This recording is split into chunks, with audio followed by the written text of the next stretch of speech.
Hey guys, I hope all of you can hear me.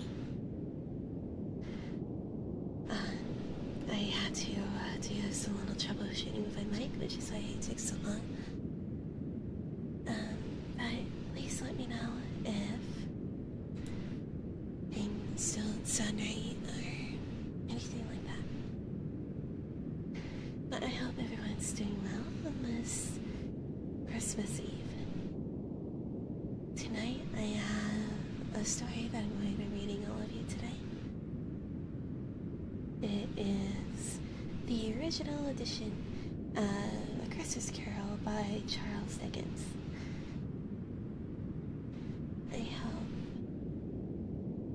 all of you enjoy reading it or listening along with me, or reading it yourself alongside me.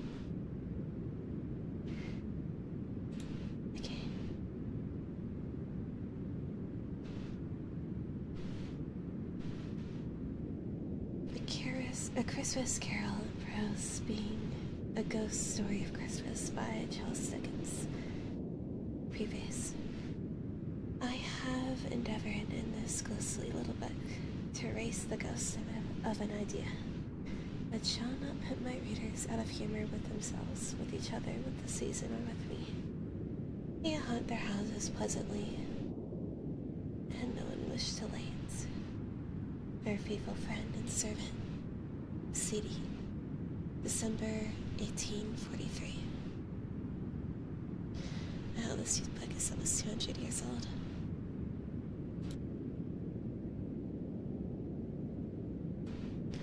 Also, sorry if I had to mute sometimes. I'm still getting over my sinus infection. I don't want you guys to have to hear me cough or anything like that. As we were saying, save one, Marley's ghost. Marley was dead to begin with. There's no doubt whatever about that. The register of his burial was signed by the clergyman, the clerk, the undertaker, and the chief mourner. Scrooge signed it, and Scrooge's name was good upon change for anything he chose to put his hand to. Old Marley was as dead as doornail. Mind, I don't mean to say that I know of my own knowledge what there is particularly dead about a doornail. I might have been inclined myself to regard a coffin nail as the deadliest piece of ironmongery in the trade, for the wisdom of our ancestors is in the simile, and my unhallowed hands shall not disturb it, or the country's done for. You will therefore permit me to repeat, hypothetically, that Marley was as dead as a doornail. Hello. How are you? Scrooge knew he was dead. Of course he did. How could it be otherwise? Scrooge and he were partners for I don't know how many years. Scrooge was his sole executor, his sole administrator, his sole sign, his sole residuary legatee, his sole friend, and sole mourner. And even Scrooge was not so dreadfully cut up by the sad event that he was an excellent man of business on the very day of the funeral, and solemnized it with an undoubted bargain. The mention of Marley's funeral brings me back to the point I started from. There's no doubt that Marley was dead, and this must be distinctly understood, or nothing wonderful could come of the story I'm going to relate. If we were not perfectly convinced that Hamlet's father died before the play began, there would be nothing more remarkable in his taking a stroll at night in an easterly wind upon his own ramparts than there would be in any other middle-aged gentleman's rashly turning out the dark and a breezy spot, say St. Paul's churchyard for instance, literally to astonish his son's weak mind. Scrooge repeated out old Marley's name, where it stood years afterwards above the warehouse door. Scrooge and Marley. The firm was known as Scrooge and Marley. Sometimes people new to the business called Scrooge, and sometimes Marley, but he answered to both names. It was all the same to him. But he was a tight-fisted hand of the great son, Scrooge, a squeezing, retching, God grasping, scraping, clutching, covetous old sinner, hard and sharp as flint, from which no steel had ever struck out the generous fire, secret and self-contained and solitary as an oyster. The cold within him froze his old features, knit to his pointing nose, troubled at his cheek, stiffened his gait, made his eyes red, his thin lips blue, and spoke out shrewdly in his grating voice. Frosty rime was on his head, and his eyebrows and his wiry chin. He carried out his own low temperature always about with him. He iced his office in the dog days and never thought it 1 degree at Christmas. External heat and cold had little influence on Scrooge. No warmth could warm, no wintry weather chill him, no wind that blew was bitterer than he. No falling snow was more intent upon its purpose. No pelting rain less open to entreaty. Foul weather didn't know where to have him. The heaviest rain and snow and hail and sleet could boast of the advantage over him in only one respect. They often came down handsomely, and Scrooge never did. Nobody ever stopped him in the street to say, "No gladsome looks, my dear Scrooge, how are you? When will you come to see me?" No beggar support him to bestow a trifle. No children asked him what it was, a clock. No man or woman ever once in all his life inquired the way to such and such a place of Scrooge. Even the blind men's dogs appeared to know him, and when they saw him coming on, they tugged their owners in their doorways and up courts, and then would wag their tails as though they said, "No eye at all is better than an evil-eyed dark master." But what does Scrooge care? That's the very thing he liked, to edge his way along the crowded paths of life. By the way, thank you to whoever's giving me hearts in the chat. Thank you.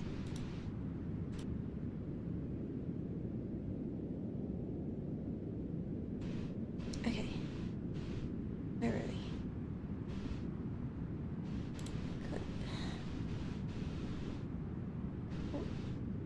Warning all human sympathy to keep its distance. What was the knowing ones called nuts to Scrooge? Once upon a time, of all the good days in the year, on Christmas Eve, old Scrooge sat busy in his counting house. It was cold, bleak, biting weather, foggy withal, and he could hear the people in the court outside go wheezing up and down, beating their hands upon their breasts and stamping their feet upon the pavement stones to warm them. The city's clocks had only just gone 3, but it was quite dark already. It had not been light all day, and candles were flaring in the windows of the neighboring offices, like ruddy smears upon the palpable brown air. The fog came pouring in at every chink and keyhole. It was so dense without, and although the court was of the narrowest, the houses opposite were mere phantoms. To see the dingy cloud come drooping down, obscuring everything, one might have thought that nature lived hard by and was brewing on a large scale. The door of Scrooge's counting house was open that he might keep his eye upon his clerk, who, in a dismal little cell beyond, was a sort of was copying letters. Scrooge had a very small fire, but the clerk's fire was so very much smaller that it looked like one coal, but he couldn't replenish it, for Scrooge kept the coal box in his own room, so surely as the clerk came in with the shovel. The master predicted that it would be necessary for them to part. Therefore, the clerk put on his white comforter and tried to warm himself at the candle. In which effort, not being a man of strong imagination, he failed. "A Merry Christmas, Uncle! God save you!" cried a cheery voice. It was the voice of Scrooge's nephew, who came upon him so quickly that this was the first invitation he had of his approach. "Bah!" said Scrooge. "Humbug!" And so he himself had rapid walking in the fog and frost. His nephew Scrooge's sat, who's all in a glow. Did that play? No, okay. Sorry, notification came on. up of my computer. Luckily, I have my desktop audio muted, so you guys don't have to worry about something like that. What was I saying? Where was I?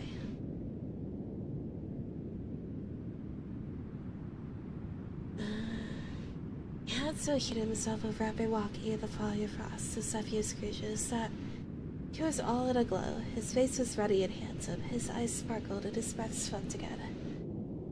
"Christmas a humbug, Uncle," said Scrooge's nephew.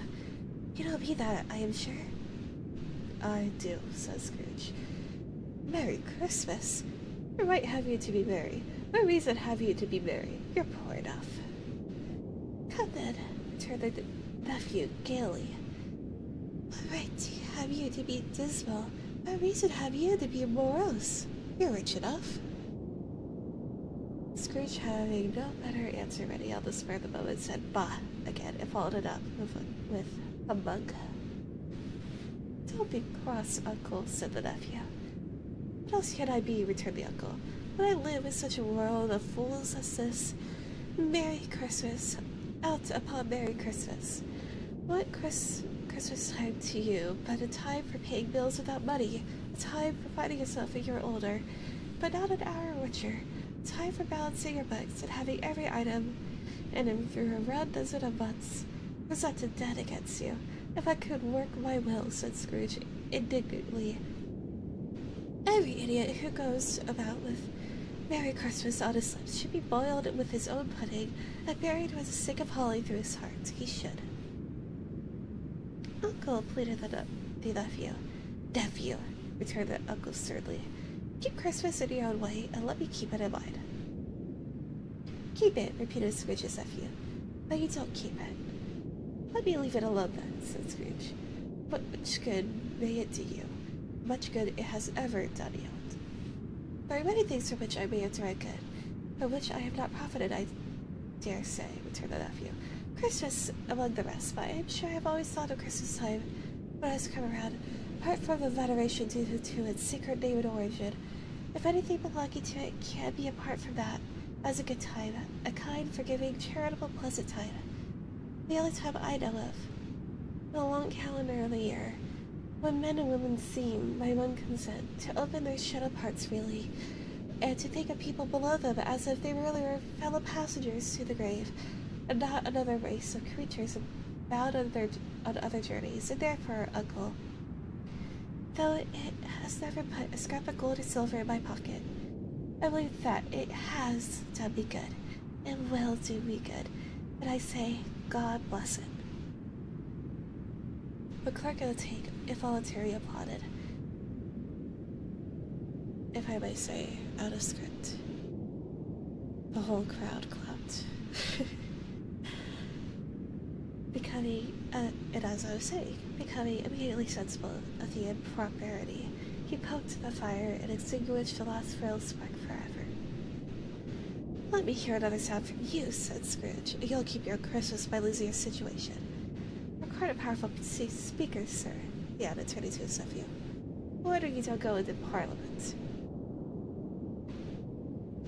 "1 second.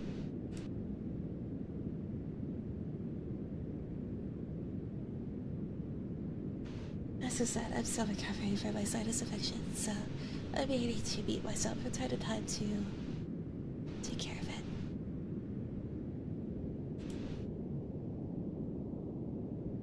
As I was saying, don't be angry, Uncle. Come, dine with us tomorrow. Scrooge said that he would see him, yes, and then he did. Went the whole length of the expression and said that he would see him in the extremity first. "But why?" cried Scrooge's nephew. "Why?" "Why did you get married?" said Scrooge. "Because I fell in love." "Because you fell in love?" cried Scrooge, as if that were the only thing in the world more ridiculous than a Merry Christmas. "Good afternoon." "Nay, Uncle, but you never came to see me before that happened. Why give it as a reason for not coming down?" "Good afternoon," said Scrooge. "I want nothing from you. I ask nothing of you.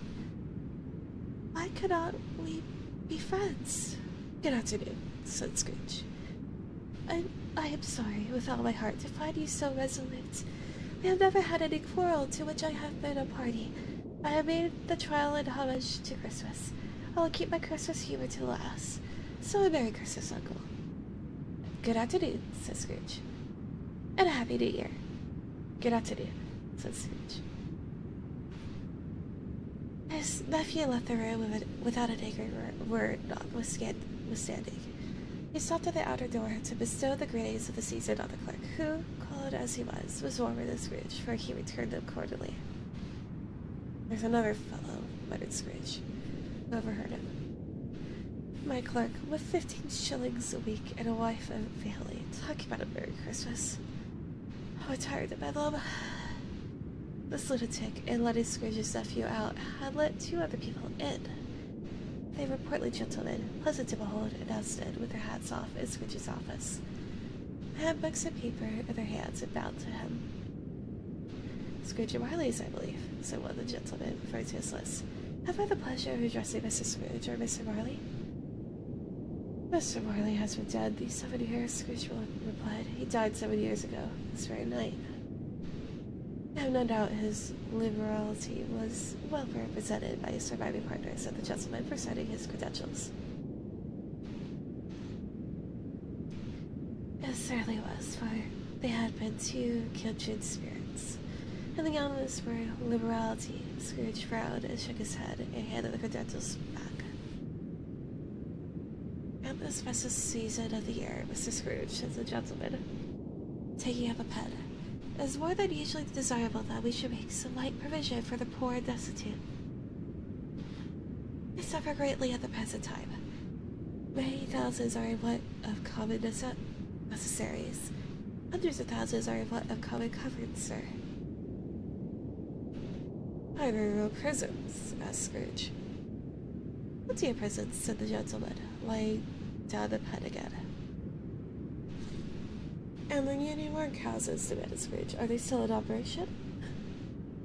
They are, still, returned the gentleman. I wish that I could say they were not.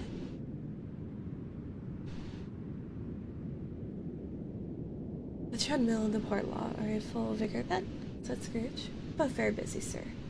Oh, I was afraid for what you said at first. That something had occurred to stop them in their useful course, said Scrooge. I am very glad to hear it. 1 second.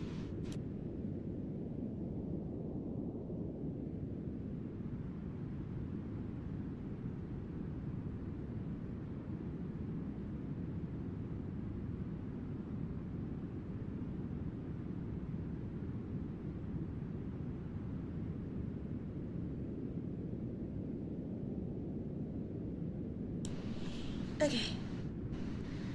Okay.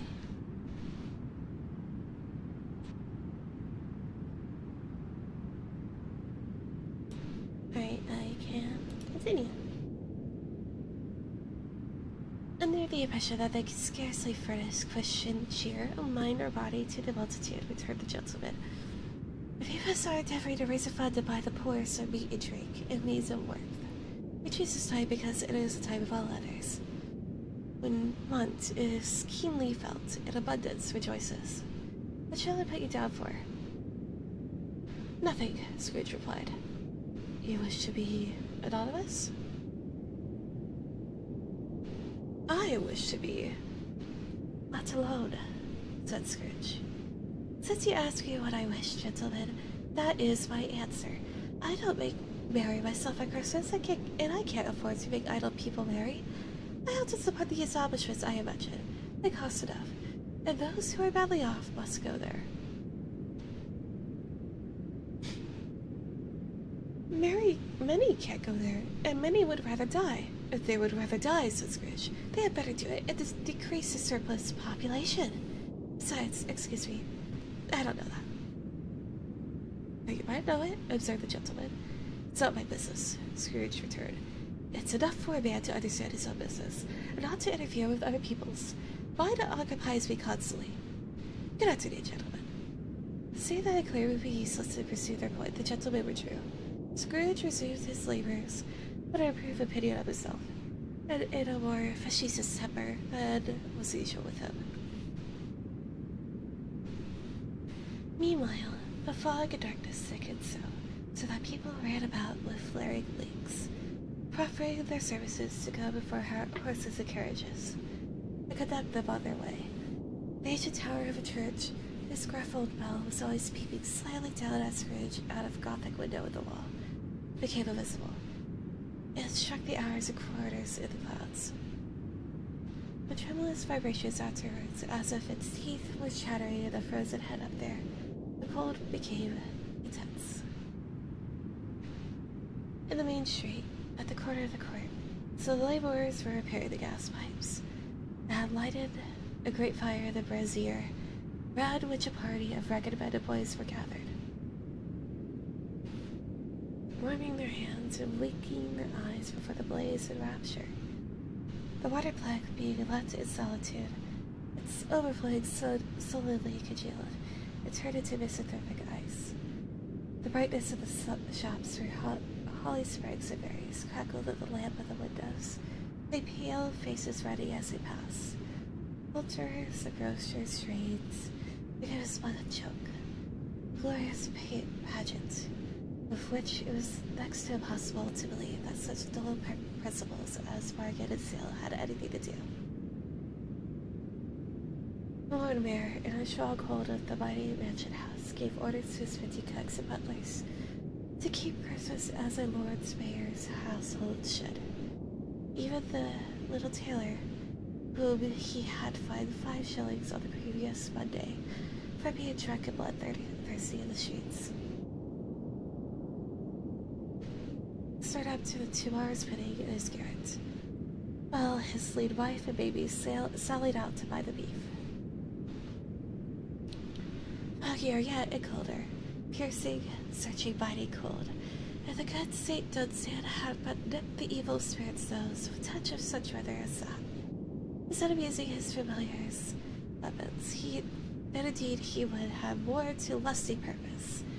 The odor of one scant young nose, gnawed and bubbled by the hungry cold, as bones are gnawed by dogs, stooped down on Scrooge's keyhole to regale him with a Christmas carol. But at the first sound of... I think I'm supposed to sing this, but I'm not going to. God bless you, merry gentlemen. May nothing you dismay. Scrooge seized the will with such energy of action that the singer fled in terror, knew the keyhole to the fog and even more congenial frost. At length, the hour of shutting up the counting house arrived. With an ill will, Scrooge dismounted from his stool and tactically admitted the fact to the expectant clerk of the take, who instantly snuffed his candle out and put on his hat.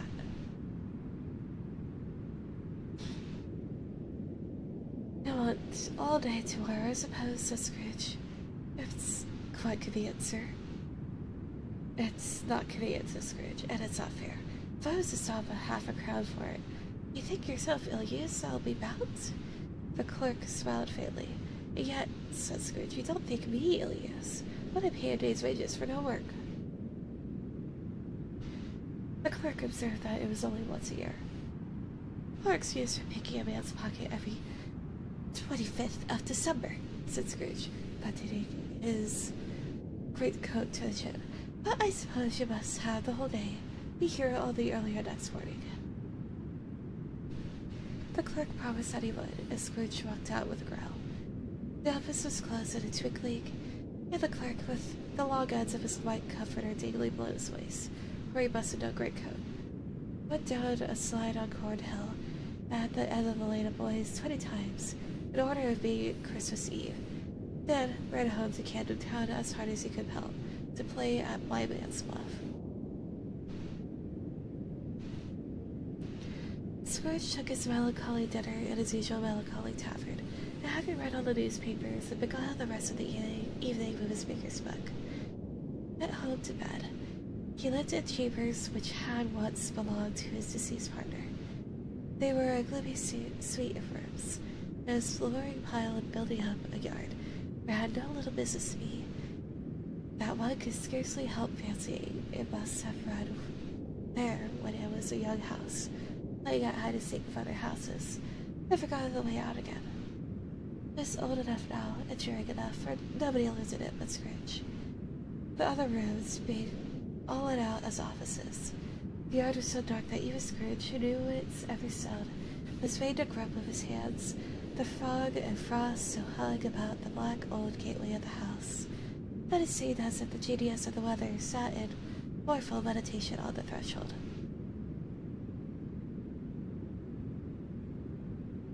Now, it is the fact that there was nothing at all particular about the knocker on the door, except that it was very large.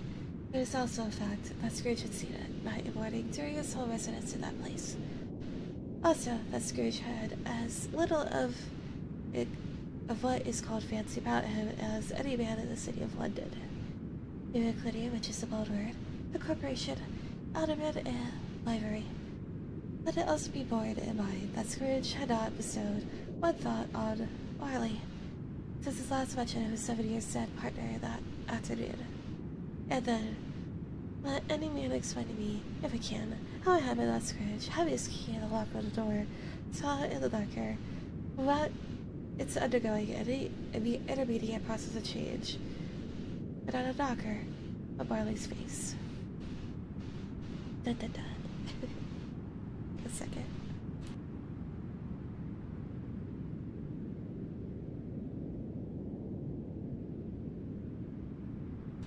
Okay, I can continue, I suppose. Let me turn down the white noise a little bit. There we go.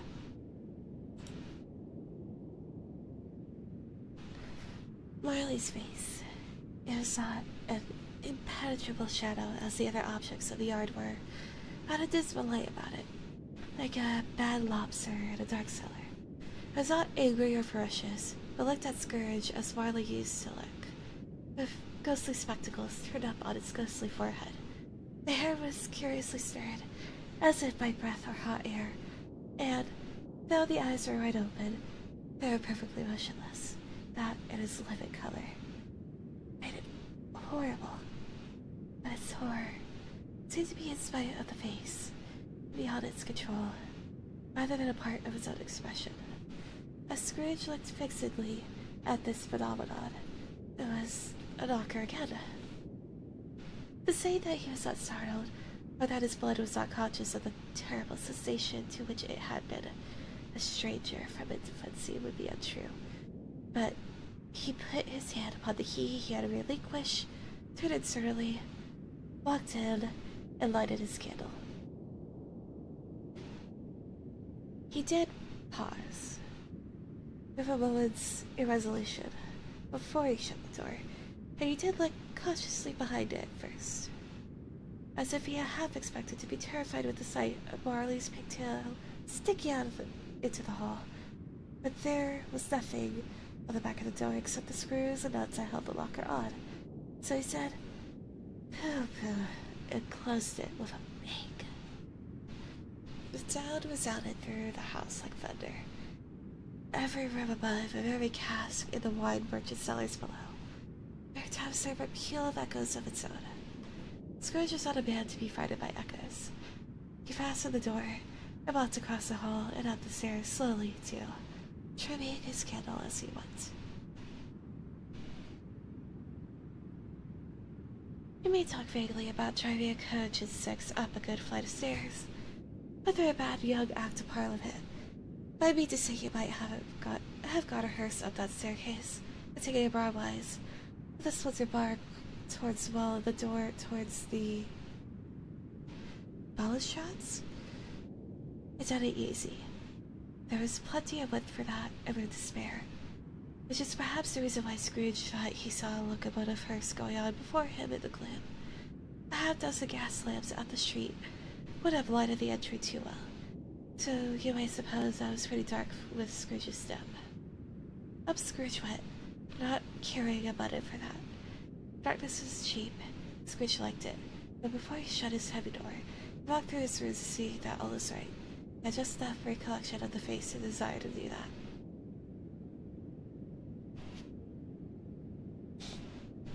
Sitting room, bedroom, lumber room, all as they should be. Nobody under the table, nobody under the sofa, A small fire in the grate, smeared a basin ready, and a little saucepan of gruel. Scrooge had a cold in his head. Upon the hob. Nobody under the bed, nobody in the closet, nobody in his dressing gown, but just hanging up in a suspicious attitude against the wall. Lumber room as usual, old fire guard. Old shoes. Oh. I need to leave for Christmas toast. My really good your bottle of voice. Good work and happy holidays. Thank you, I really appreciate it. And if you want to hear the rest of this later, you guys watch the VOD when you have time. And happy holidays, Merry Christmas, all that stuff. Thank you for stopping by, truly. I need to drink water. 1 second.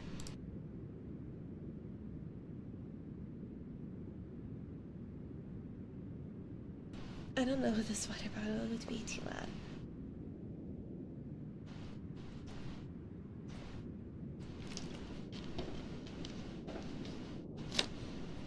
Okay.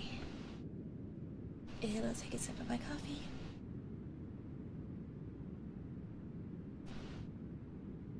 Yes, to be honest, I haven't really slept that well last night. So I really need coffee to keep me up this Christmas Eve.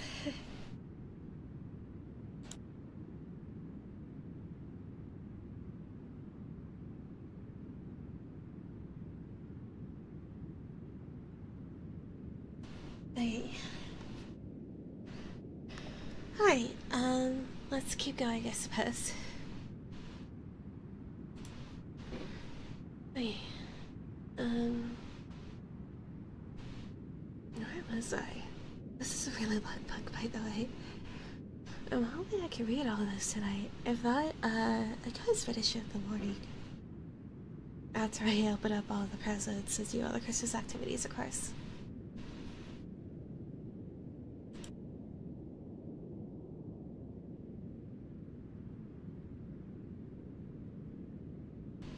Okay.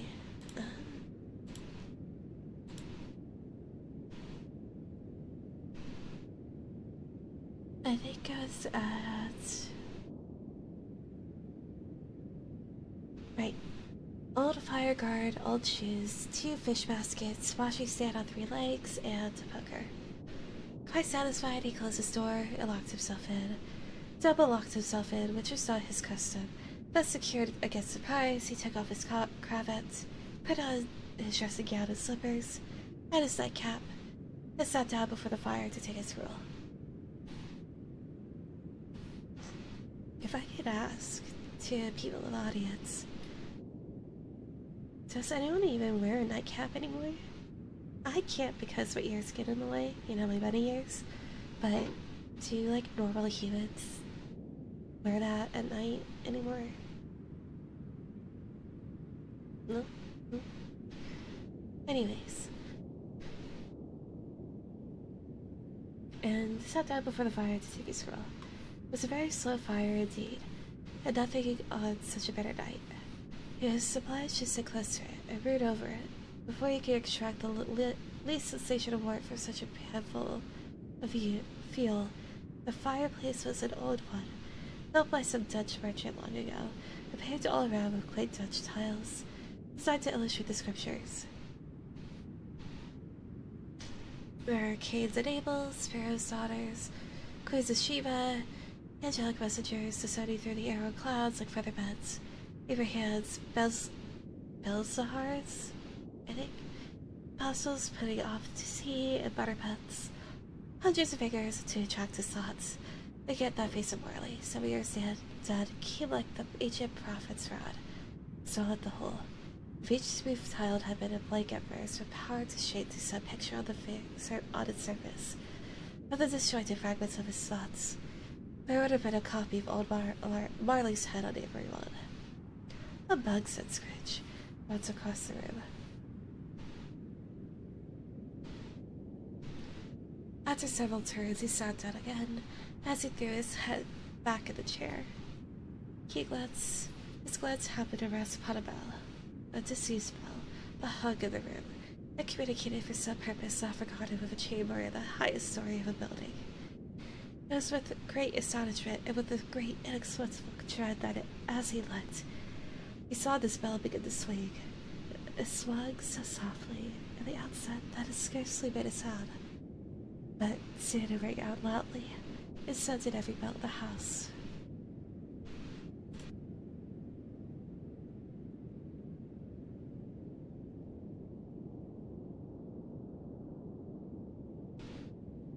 Oh no, sounds like there's a ghost in the house.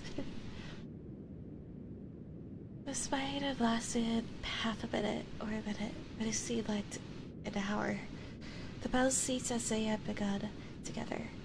They were succeeded by a clanking noise deep down below, as if some person were dragging a heavy chain over the casks in the wine merchant's cellar. Scrooge never remembered to have heard that ghosts in the haunted houses were described as dragging chains. The cellar door flew open with a booming sound, and then he heard the noise much louder. On the floors below, they're coming up the stairs. They're coming straight towards his door. "It's humbug still," said Scrooge. "I won't believe it." His color changed though, when, without a pause, it came on through the heavy door and passed into the room before his eyes. Upon its coming in, the dying flame leaped up as though it cried, "I know him! Marley's ghost!" and fell again.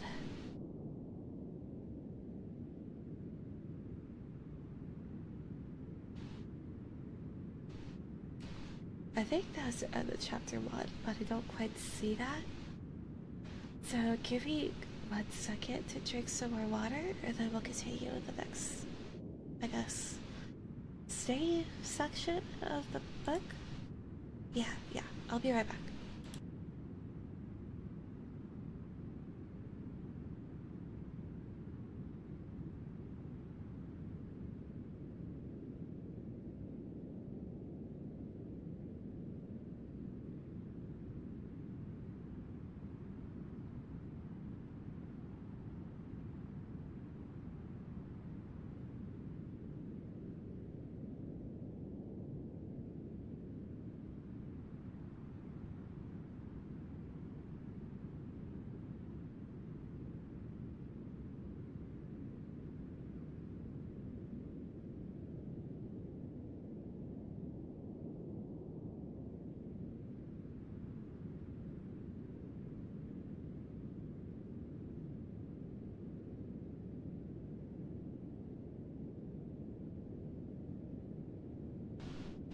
Okay,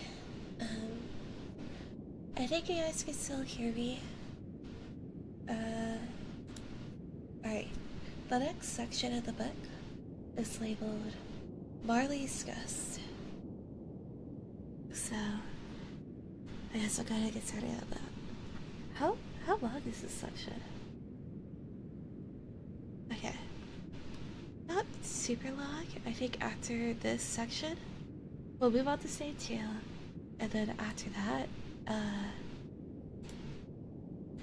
we will take a quick break, a quick pause. That way I could go grab some more water, maybe make some hot cocoa, and then we could blah blah blah blah. We can continue.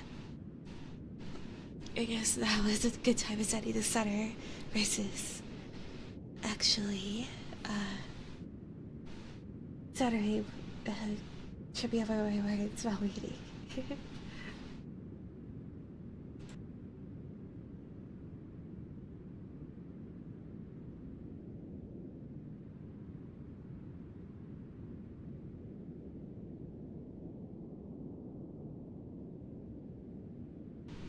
Okay.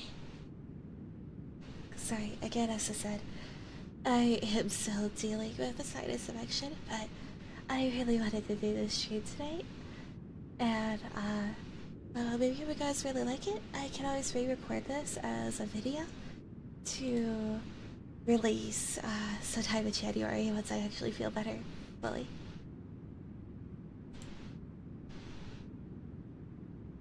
Marley's Ghost. The same face, the very same. Marley in his pigtail, usual waistcoat, tights, and boots. The tassels of the latter bristling, like his pigtail, and his coat skirts, and the hair upon his head. The chain he drew was clasped about his middle. It was a log and wound about him like a tail, and it was made, for Scrooge observes it closely, of cash boxes, keys, padlocks, ledgers, deeds, and heavy purses wrought in steel. His body was transparent, so that Scrooge, observing him, and looking through his waistcoat, could see the 2 buttons on his coat behind. Scrooge had often heard it said that Marley had no bowels. He had never believed it until now. No, nor did he believe it even now, though he looked the phantom through and through, and saw it standing before him, and though he felt it, the chilling influence of the death-cold eyes, and marked the very texture of the folded kerchief bound about its head and chin, whichever he had not observed before, he was still incredulous and fought against his senses. "How much," said Scrooge, caustic and cold as ever. "What do you want with me?" "Much," Marley's voice. "No doubt about it. Who are you?" "Ask me who I was." "Who were you, then?" said Scrooge, raising his voice. "You're peculiar for a shade." I was going to say to a shade, but substituted as more appropriate. "In life, I was your partner, Jacob Marley. Can you sit down?" asked Scrooge, looking doubtfully at him. "I can." "Do it, then." Scrooge asked the question because he didn't know whether a ghost so transparent might find himself in a condition to take a chair, but felt that in the event of its being impossible, it might involve the necessity of an embarrassing explanation. But the ghost sat down the opposite side of the fireplace, as if he were quite used to it. "You don't believe in me," observed the ghost. "I don't," said Scrooge. "What evidence would you have of my reality beyond that of your senses?"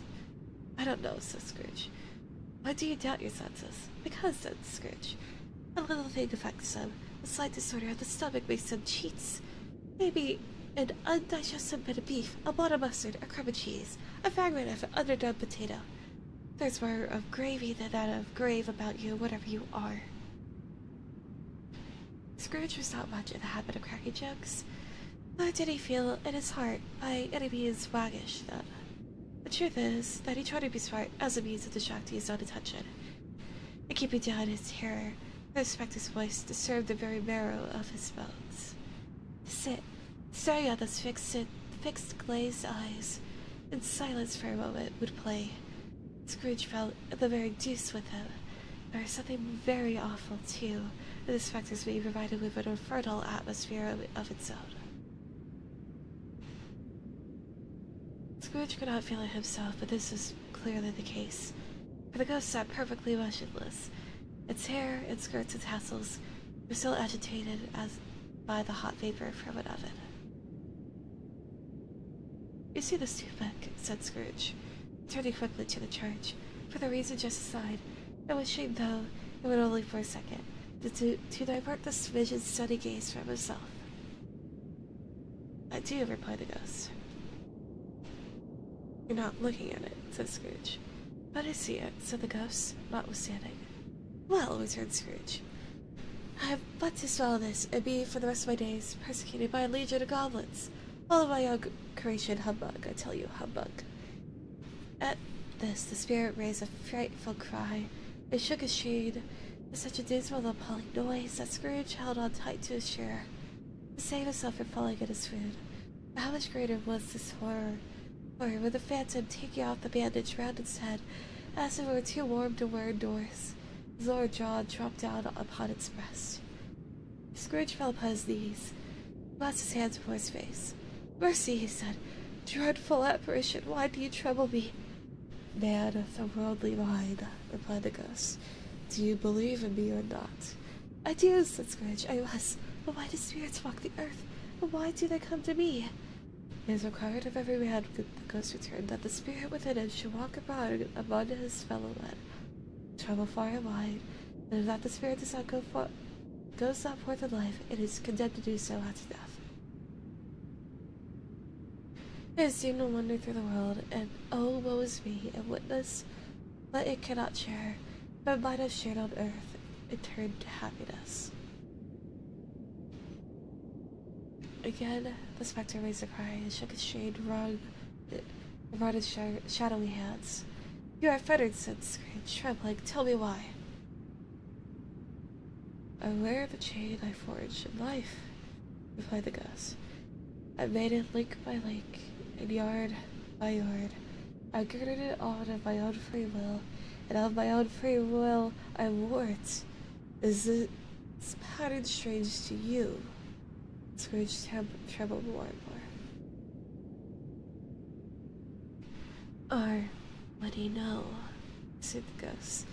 The weight and length of the strong coil you bear yourself, as full, as heavy, and as long as this. 7 Christmas Eves ago, you have labored on it since. It is a ponderous chain. Scrooge glanced about him on the floor, the expectation of finding himself surrounded by some 50 or 60 fathoms of iron cable, but he could see nothing. Jacob, he said imploringly. Old Jacob Marley, tell me more. Speak comfort to me, Jacob. I have none to give, the ghost replied. That's from other regions, Ebenezer Scrooge, and it is conveyed by other ministers to other kinds of men. Nor can I tell you what I would. A very little more is all permitted to me. I cannot rest, I cannot stay, I cannot linger anywhere. My spirit never walked beyond our counting house, mark me. In life, my spirit would never roam beyond the narrow limits of our money-changing hall, and wearing journeys lie before me. It was a habit with Scrooge, whenever he became thoughtful, to put his hands in his breeches pockets. Pondering on what the ghost had said, he did so now, but without lifting up his eyes or getting off his knees. You must have been very slow about it, Jacob, Scrooge observed, in a business-like manner, though with humility and deference. Slow, the ghost repeated. 70 years dead, mused Scrooge. Been traveling all this time? The whole time, said the ghost. No rest, no peace, incessant torture and remorse. Travel fast, said Scrooge. On the wings of the wind, replied the ghost. Yet you might have got over a great quantity of ground in 7 years, said Scrooge. The ghost, on hearing this, set up another cry and clanked his chain so hideously in the dead silence of the night that the ward would have been justified in indicting it for a nuisance. Oh, captive, bound in double iron, cried the phantom, not to know that the ages of incessant labor by immortal creatures for this earth must pass into eternity before the good of which it is susceptible is all developed. Not to know that any Christian spirit working kindly in its little sphere, whatever it may be, find its mortal life too short for its vast means of usefulness. Not to know that no space of regret can make amends for one's life, opportunity and misuse, yet such as I, oh, such was I. But you're always a good man of business, Jacob, faltered Scrooge, who now began to apply this to himself. Business, cried the ghost, wringing his hands again. Mankind was my business. The common welfare was my business. Charity, mercy, forbearance, and benevolence were all my business. The dealings of my trade were but a drop of water in a comprehensive ocean of my business. It held up his chain an arm's length, as if that were the cause of all this unavailing grief, and flung it heavily upon the ground again. At this time of the whirling year, the spectre said, I suffer most. Why did I walk through the crowds of fellow beings with my eyes turned down and never raised them to that blessed star which led the wise men to a poor abode? Were there no poor homes to which his light would have conducted me? Scrooge was very much dismayed to hear the spectre going on at this rate. He began to quake exceedingly. Hear me, cried the ghost. My time is nearly gone.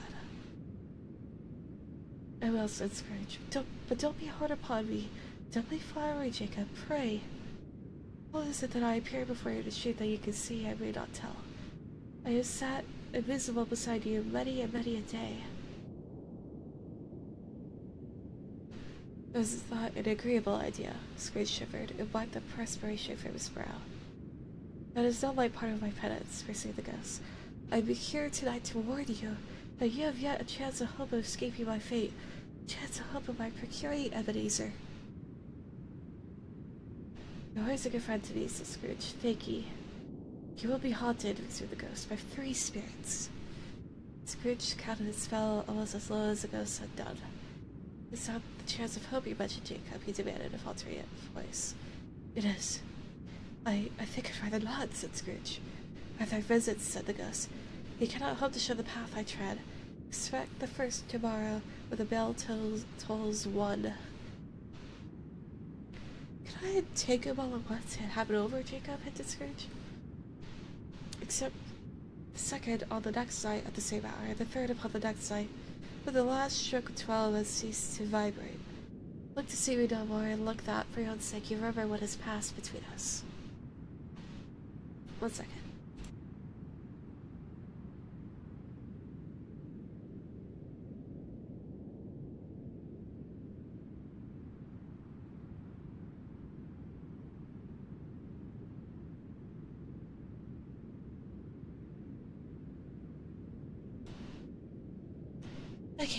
Okay. Alright.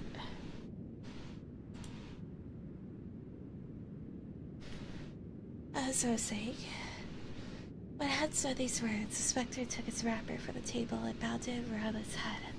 As before, Scrooge knew this, by the smart sound its teeth made, when the jaws were brought together by the bandage. He ventured to raise his eyes again, and found his supernatural visitor confronting him with an erect attitude, with his chain wound over and over about its arm. The apparition walked backwards for him, and at every step it took, the window raises itself a little, so that when the spectre reached it, it was wide open. It beckoned Scrooge to approach. When he did, when they were within 2 paces of each other, Marley's ghost held up its hand, wanting him to come no nearer. Scrooge stopped. Not so much in obedience, but as in surprise or fear, for in raising the hand he became sensible of confused noises in the air. He heard sounds of lamentation and regret, wailings inexpressibly sorrowful and self-accusatory. The spectre, after listening for a moment, joined in the mournful dirge, and floated out upon the bleak dark night. 1 second.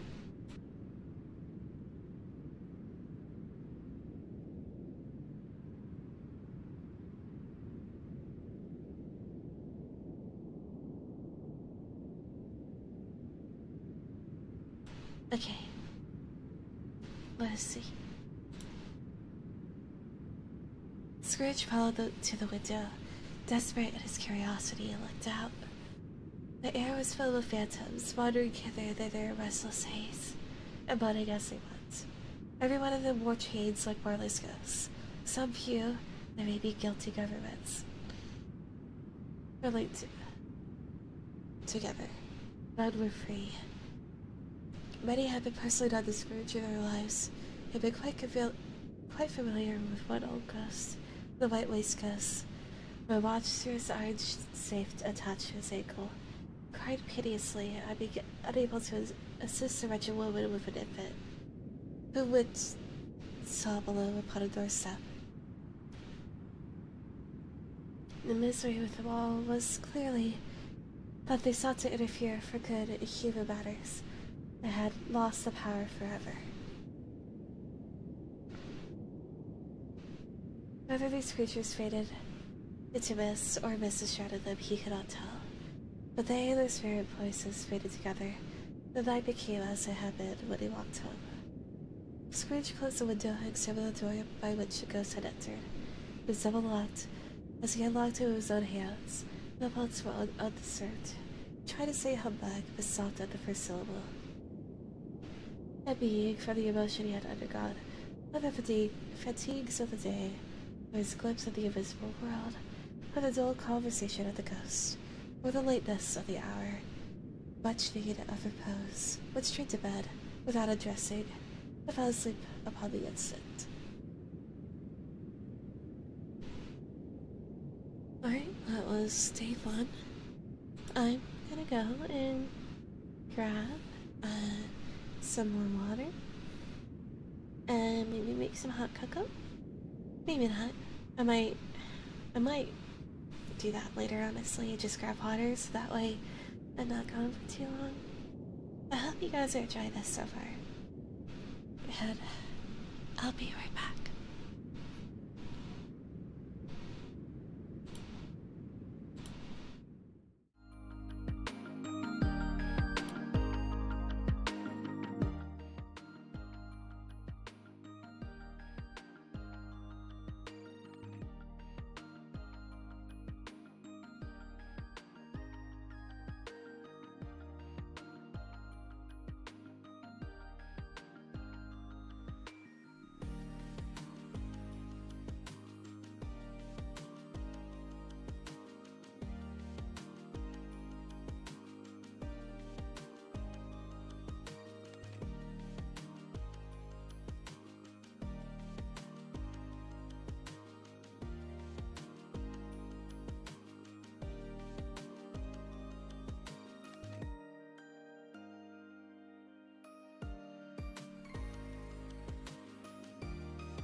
Hi, I'm back with some more water.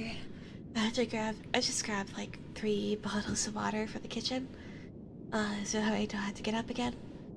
I may still take like a small 1 to 2 minute break, so that way I could go like, drink some water, rest my throat, probably like gargles some like salt water or something.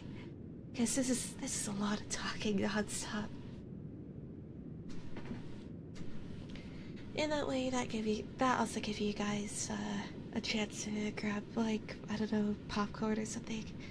I don't know what you guys do while I'm doing something like this. But I hope everyone's night is going well today. Or if you're sleepy right now listening to this, I curse you to have dreams of weird bunny woman. Hello, welcome back.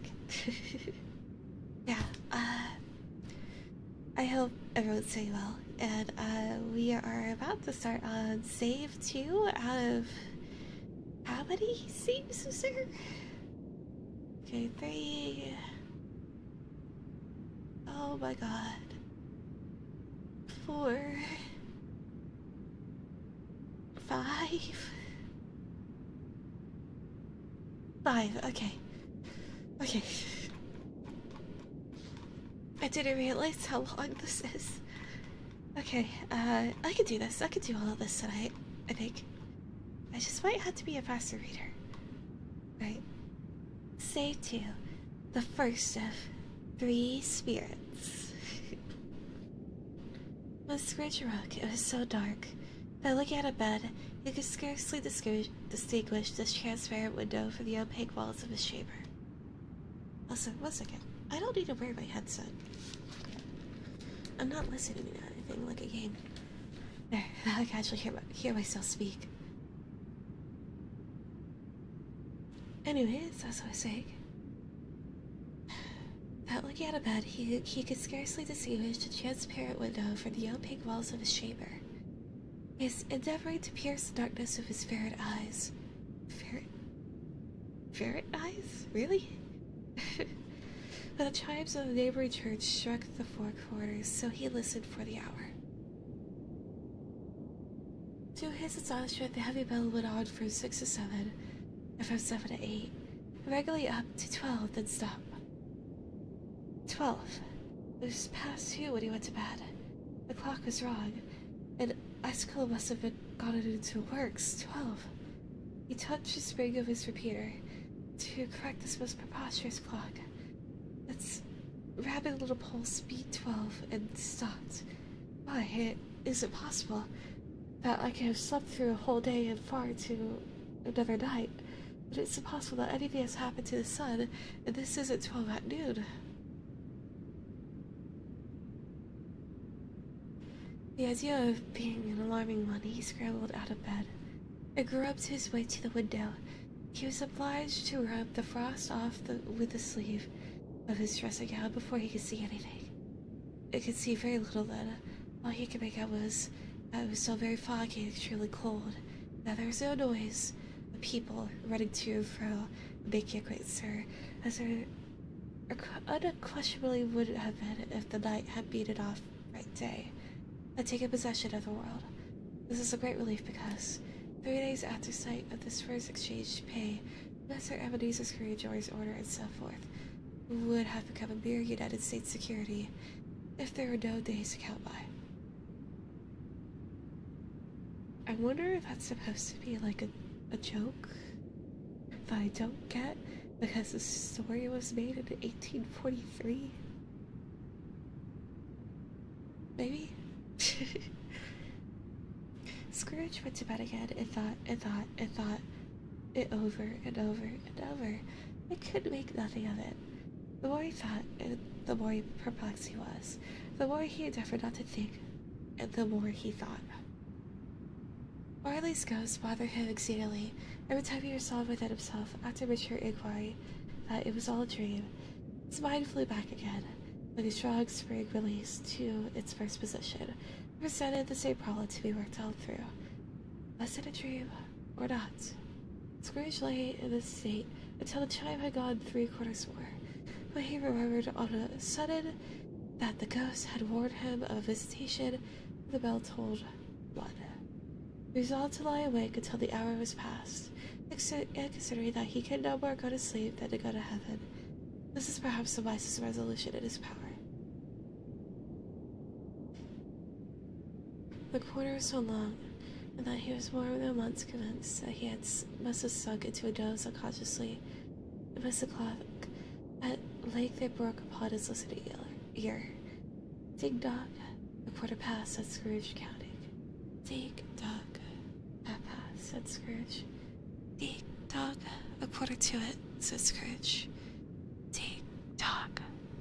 The hour itself, said Scrooge triumphantly, and nothing else.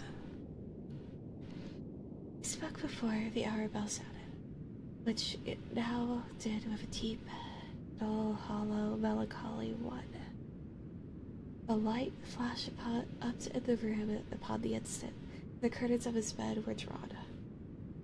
The curtains of his bed were drawn aside, I tell you, by a hand. Not the curtains at his feet, nor the curtains at his back, but those to which his face was addressed. The curtains of his bed were drawn aside, and Scrooge, starting up into a half-recovered attitude, found himself face to face with the unearthly visitor who drew them, as close to it as I am now to you, and I am standing in the spirit at your elbow. Hey, Pratty, Merry Christmas. I hope you're doing well today, and Merry Christmas if you celebrate it. Right now I'm in the middle of Stave 2, It's a section where actually we're right about to meet the ghost of Christmas. The ghost of Christmas past. Yes, yes. Uh, I am quite very much staring into your soul. I'm staring into all of your souls. I can see you right now. And hopefully I'm doing better using this mic correctly this time for actual ASMR, you know? I don't know. Hope I'm doing well so far. So, let's continue. We're about to get to a good part. Dude, my roommate opened a can of soda from the kitchen, and I think my mic picked that up. I don't know. Let's hope they go to bed soon. I don't particularly want to hear soda noises all night. Alright, as I was saying, it was a strange figure, like a child. Yet not so like a child as like an old man, viewed through some supernatural medium. So, was it like a child with an old man head? I'm trying to like imagine this, and it's really difficult. I'm really just imagining like a small child, but instead of a cute little baby face, it's just an old man. Which gave him the appearance of having receded from the view and being diminished to a child's proportions. So like a man with dwarfism? Its hair, which hung about its neck and down its back, was white as if with age, yet the face had not a wrinkle in it, and the tenderness belief was on the skin. The arms were very long, muscular. What? The hands the same, as if its hold were of uncommon strength. Its legs and feet, most delicately formed, were like those upper members bare, wore tunic of purest white, and round his waist was bound a lustrous belt, the shade of which was beautiful, and held a branch of fresh green holly in its hand. And in the singular contradiction of that wintry emblem, had its dress strewn with summer flowers. But the strangest thing about it was that from the crown of its head there sprung a bright clear jet of light, by which all of this was visible, and which was doubtless the occasion of his using in its duller moments a great extinguisher for a cap, which it now held under its arm. So, what I'm imagining is like a very, very short, like a child's height. So let's say like 4 foot. A 4 foot, like, angel with the head of an old man who has very long and muscular arms, but normal legs, with a halo of light and holding holly branches and wearing a white tunic. What? What? I need to like draw that or something so that way you guys can really see what I am seeing in my head. It's very strange. Alright, let's continue. Even this when Scrooge looked at it with increasing steadiness, was not its strangest quality, for as its belt sparkled and glittered now in one part and now in another, and what was light one instance, and another time was dark, so the figure itself fluctuated in its distinctness. Being now a thing with one arm, now with one leg, now with 20 legs, now a pair of legs without a head, now a head without a body, of which dissolving parts no outline would be visible in the dense gloom, where they melted away, and the very wonder of this, it would be itself again, distinct and clear as ever. So this is like a biblically accurate angel man that's having a hard time forming himself into a normal human. Okay, I see. I think I get it. Though I can't help it, like, it's like glittery light belt. I just can't help but imagine like blinky Christmas lights around it. It's very strange, a very strange looking man. Are you the spirit, sir, whose coming was foretold to me? Asked Scrooge. I am. The voice was soft and gentle, singularly low, as if instead of being beside him, it were at a distance. Who and what are you? Scrooge demanded. I am the ghost of Christmas past. Long past? Inquired Scrooge, observant of his dwarfish stature. No. Your past. Perhaps Scrooge could not have told anybody why. If anybody could have asked him, but he had a special desire to see the spirit in his cap. Begged him to be covered. But, exclaimed the ghost, would you so soon put out with worldly hands the light I give? Is it not enough that you are one of those whose passions made this cap, and forced me through whole trains of years to wear it low upon my brow? Scrooge reverently disclaimed all intention to offend or any knowledge of having willfully bonded the spirit at any period of his life. Then he made bold to inquire what business brought him here.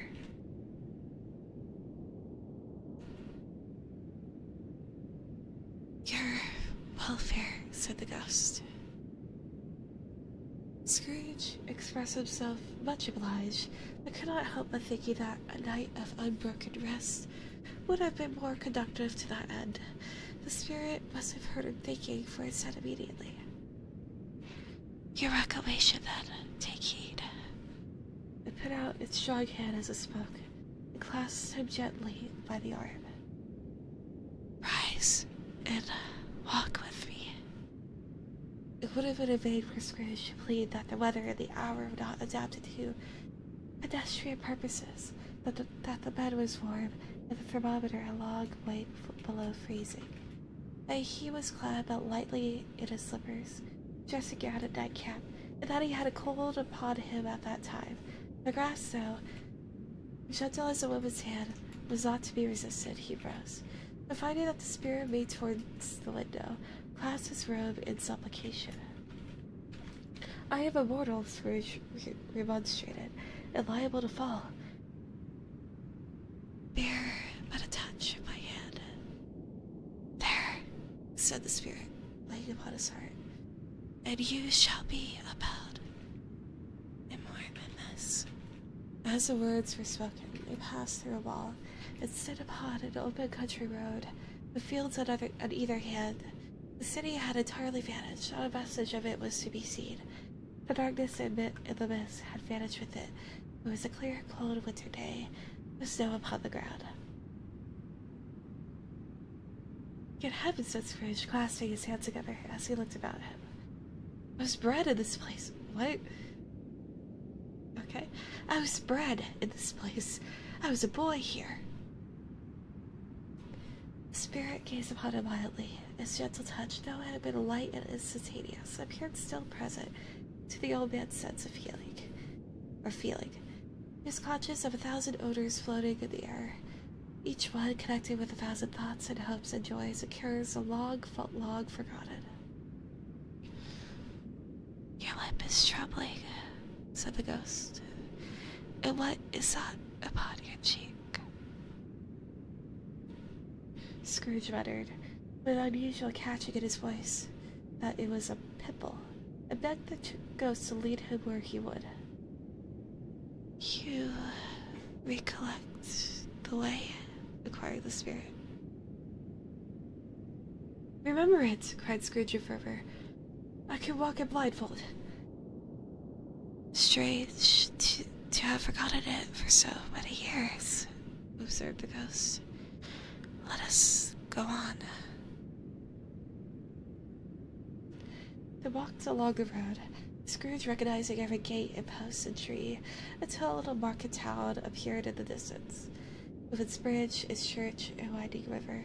Some shaggy ponies now were even seen trotting towards him with boys upon their backs, who called together to the The call to other boys at country gigs and carts. Driven by farmers, all these boys were in great spirits.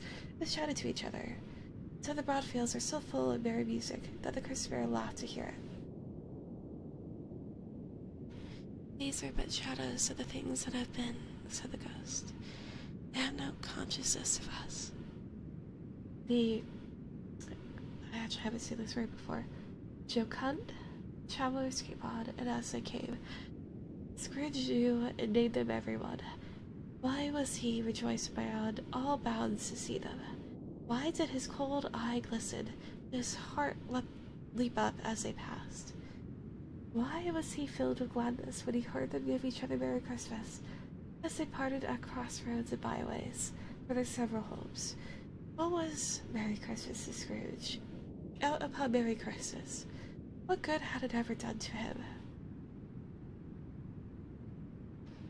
The school is not quite deserted, said the ghost. A solitary child, neglected by his friends, is left there still. Scrooge said he knew it, and he sobbed. They left the high road by a well-remembered lane, and soon approached a mansion full of dull red brick, with a little weathercock surmounted cupola on the roof, and a bell hanging in it. It was a large house, but one of the broken porches where the spacious offices were little used. Their walls were damp and mossy, their windows broken, and their gates decayed. Cows clucked and shredded in its stables, and the coach houses and sheds were overrun with grass.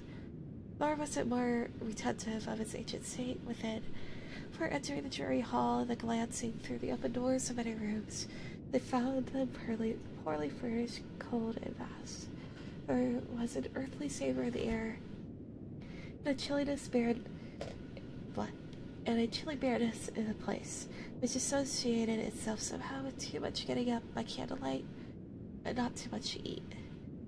They went, the ghost and Scrooge, across the hall, to a door at the back of the house. It opened before them, and they disclosed a long, bare, melancholy room, made bare still by lines of plain deal floors and desks. At one of these, a lonely boy was reading near a feeble fire, and Scrooge sat down upon a form, and went to see his poor, forgotten self as he used to be. Not unlike a laden echo in the house, not a squeak and scuffle from the mice behind the paneling, not a drip from the half-off water spout in the dull yard behind, a sigh among the leafless boughs of one of the despondent poplar, I think that's how it's pronounced. Not an idle swinging of an empty storehouse door. No, not a clicking in the fire, but fell upon the heart of Scrooge with a softening influence. It gave a freer passage to his tears. Give me 1 second.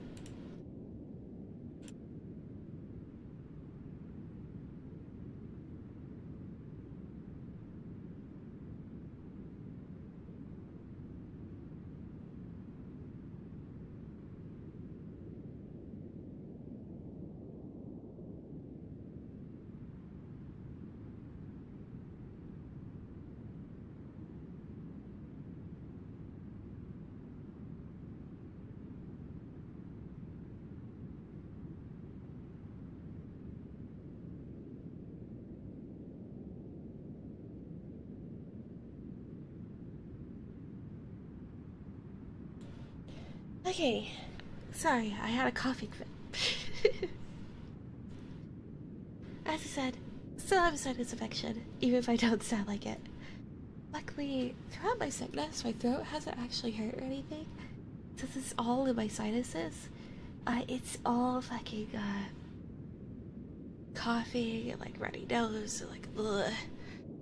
It's a lot better now, like today, but on Tuesday when I had to say, like, oh, I had to delay my stream to tonight, it was really bad. It was really bad, guys.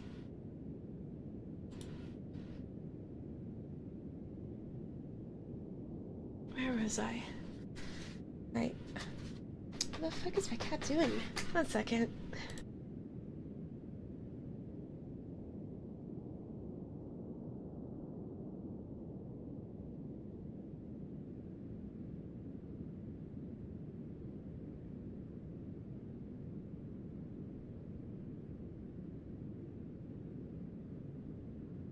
Why is my model stuck? Oh, okay. I went like, Wait, yeah. My cat decided to go bat at a cardboard box I had for that very loudly. Alright. As I was saying, Spirit touched him on the arm and pointed to his younger self, intent upon his reading. Yo, I would love to read that message, Patty, but it says message retracted. I don't know if it was auto-modded or you retracted it yourself. Oh well.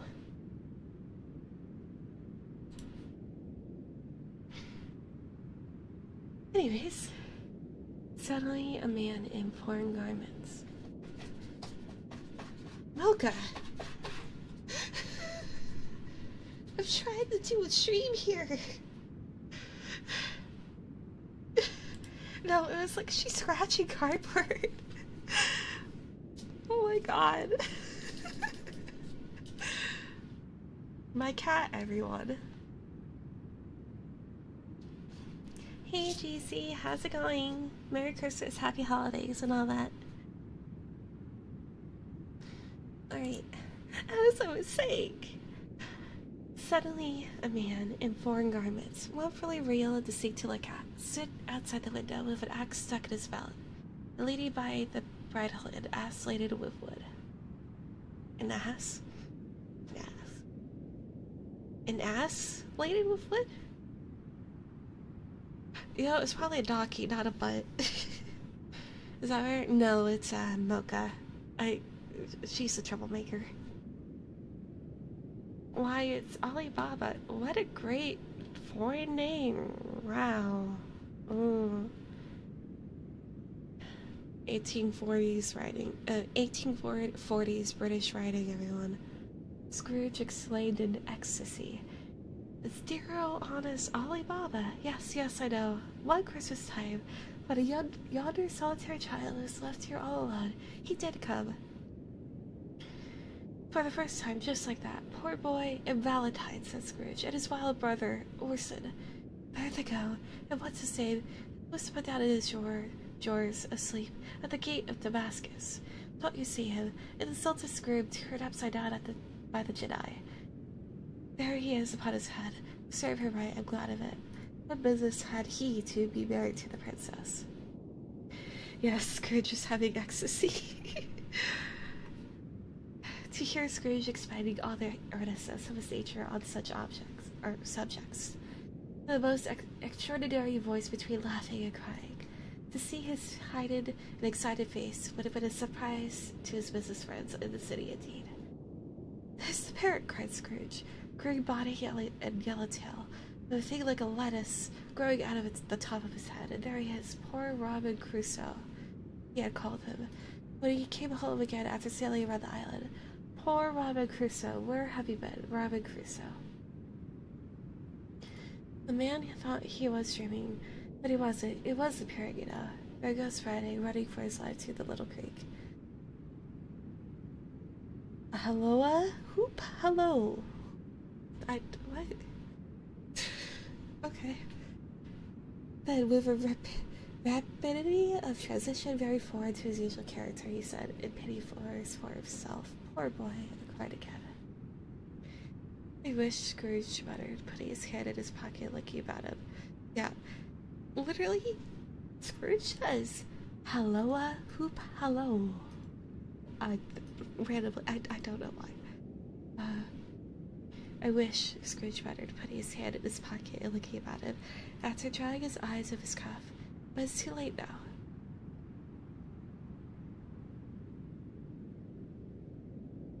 What's the... Oh. This is a ghost. What's the matter? Asked the spirit.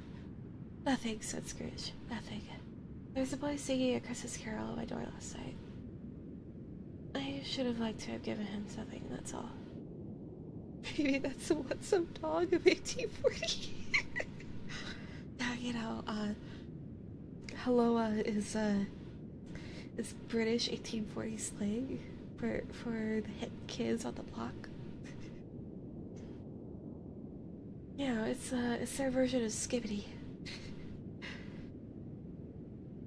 The ghost smiled thoughtfully and waved his hand, saying as it did so,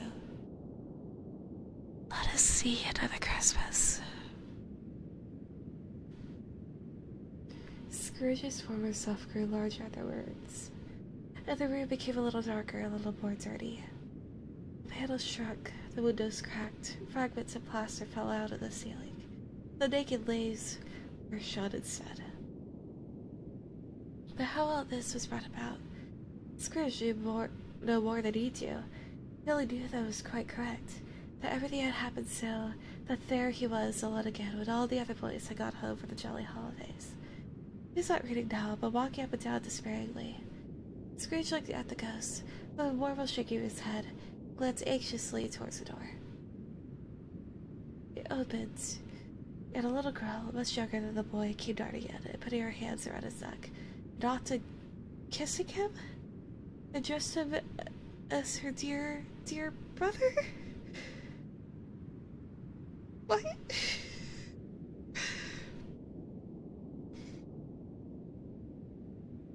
Okay, I'll just go with it.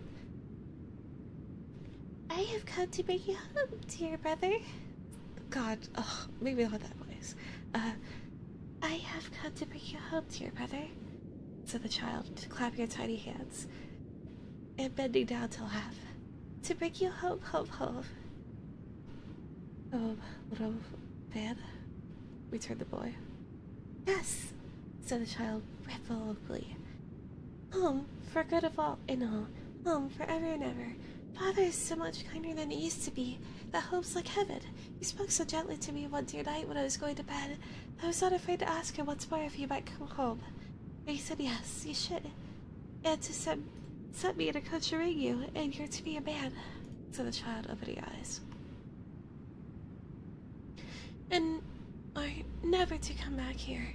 But first, we're to be together all the Christmas long, at the merriest time in all the world." You're quite a woman, little fan," exclaimed the boy. She clapped her hands and laughed, and tried to touch his head, but being too little, laughed again, instead on tiptoe to embrace him. And then she began to drag him in her childish eagerness towards the door, and he, nothing loath to go, accompanied her. A terrible voice in the hall cried, "Bring down Master Scrooge's box there," and in the hall appeared the schoolmaster himself, who glared on Master Scrooge with a ferocious condescension, and threw him into a dreadful state of mind by shaking his hands with him. Then he then conveyed him and his sister to the various old well of a shimmering best parlor that ever was seen, where the maps upon the wall and the celestial terrestrial globes in the windows were waxing with cold. Here he produced a decanter of curious light wine, a block of curious heavy cake. Why is it curious? And administered installments of those dainties to the young people, at the same time sending out a meager servant to offer a glass of something to the postboy, who answered that he thanked the gentleman, but if it was the same tack that he had tasted before, he had rather not. Master Scrooge's trunk being by this time tied on the top of the chaise, the children bade the schoolmaster goodbye right willingly, and getting into it, drove gaily down the garden sweep. The quick wheels dashing the hoar frost and snow from off the dark leaves of the evergreens like spray. "Always a delicate creature, who but a breath might have withered," said the ghost. "But she had a large heart." I think that's her expression of, like, interesting or important looking, curious word. Yeah, it might be. But describing a cake as an interesting cake with an interesting blah and an interesting this and an interesting that. I mean, you don't really see that in the modern day, you know? Yeah, that's true. "So she had," cried Scrooge. "You're right, I would not gainsay it, spirit, God forbid." "She died a woman," said the ghost, "and had, as I think, children." Fair enough. One child, Scrooge returned. True. Your nephew. Scrooge seemed uneasy and satisfied and answered briefly, yes. Although they had but that moment left the school behind them. They were now in the busy thoroughfares of a city. Shadowy passengers passed and repassed. The shadowy carts and coaches battled for the way, and all the strife and tumult of a real city were. It was made plain enough by the trusting of the shops that here too it was Christmas time again, but it was evening and the streets were lighted up. The ghost stopped at a certain warehouse door, as Scrooge even knew it. "No, it," says Scrooge. "I was apprenticed here." They went in, at sight of an old gentleman in a Welsh wig, sitting behind such a high desk. If he had been 2 inches taller, he must have knocked his head against the ceiling. Scrooge cried in great excitement. "Why, it's old Fezziwig! Bless his heart, it's Fezziwig's alive again!" Old Fezziwig laid down his pen and looked up at the clock, which pointed to the hour 7. He rubbed his hands, adjusted his capacious waistcoat, and laughed all over himself, from his shoes to his organ of benevolence, and called out in a comfortable, oily, rich, fat, jovial voice, "Yo-ho there, Ebenezer, Dick." That's my Santa impression, I'm sorry, guys.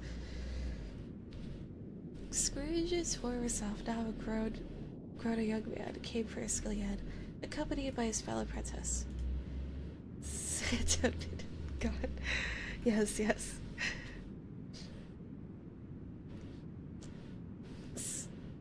Dick Williams, to be sure, said Scrooge to the ghost. "Bless me, yes, there he is. He was very much attached to me, was Dick. Poor Dick. Dear, dear." Oh my god. "Yo-ho, my boys," said Fezziwig. "No more work tonight. Christmas Eve, Dick. Christmas, Ebenezer." "Let's have the shutters up," cried old Fezziwig, with a sharp clap of his hands, before a man could say Jack Robinson. What reference is that? Who's Jack Robinson? Okay, it's fun. You know, this is the 1840s. I'm sure that would have got a great old laugh if I was alive in 1843 when this came out. You wouldn't believe how those two fellows went at it. They charged into the street with the shutters. 1, 2, 3 had them up in their places. 4, 5, 6 barred them and pinned them. 7, 8, 9, and came back before you could have gone to 12, panting like racehorses. "Hooly ho!" cried old Fezziwig, skipping down from the high desk with a wonderful agility. "Clear away, my lads, and let us have lots of room here. Hilly ho, Dick! Cheer up, Ebenezer!" Yeah.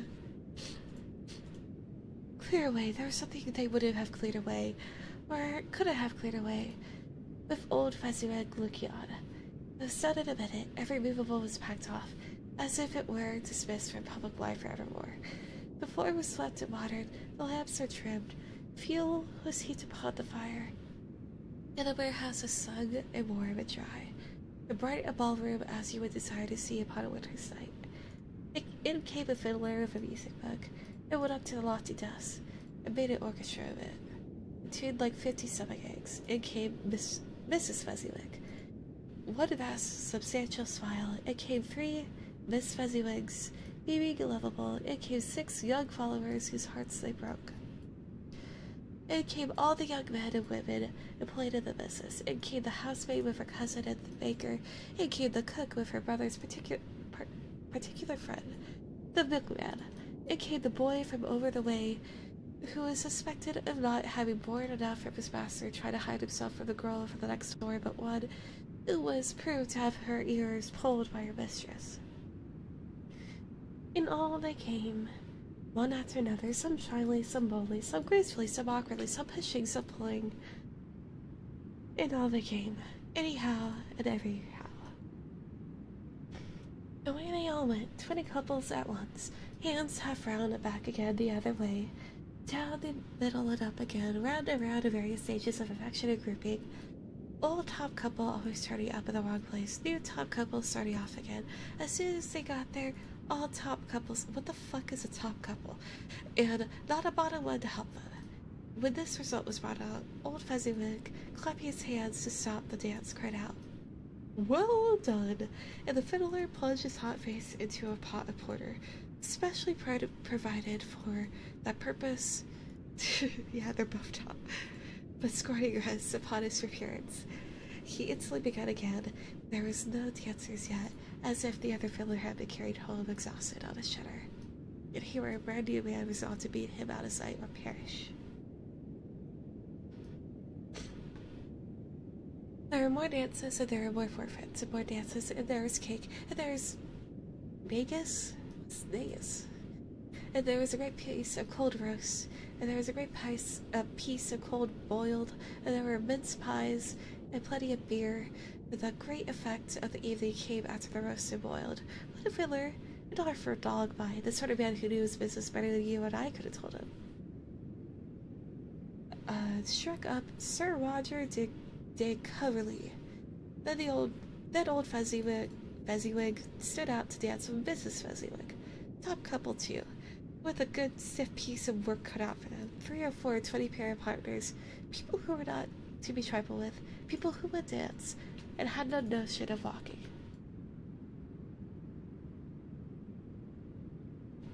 You know, there's like an illustration here on the website that I'm reading the story off of, and I'm not really sure how to describe it as like 2 like heavyset people dancing a little merry jig. I think in like early 1800s fashion, maybe like late 1700s fashion. Does that make sense?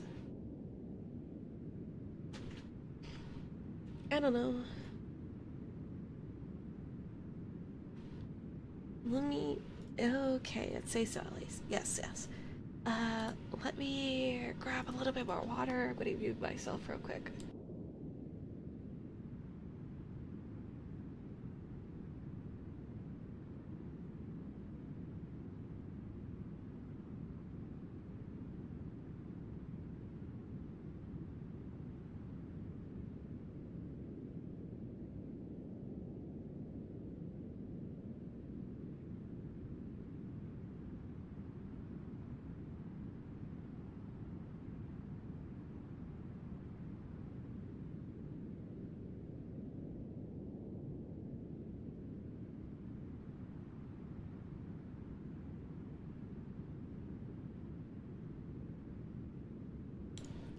Okay, I am back.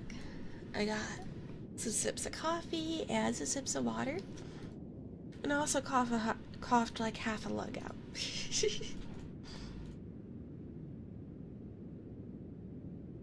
Alright. Mr. Fezziwig's ball. Wow, this is a really long section of this. Of this story. Okay. Oh, well, I have like 3 water bottles on my desk. I just needed to drink it because, here. I guess I could try to drink it without muting myself or without accidentally dropping my mic. Here. Here's the bottle. It's kind of loud. Here's some water ASMR for you guys.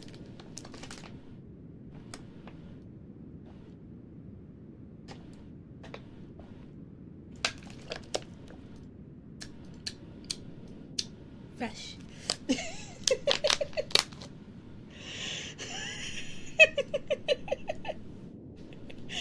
I know, but I thought it would be funny, so I did it.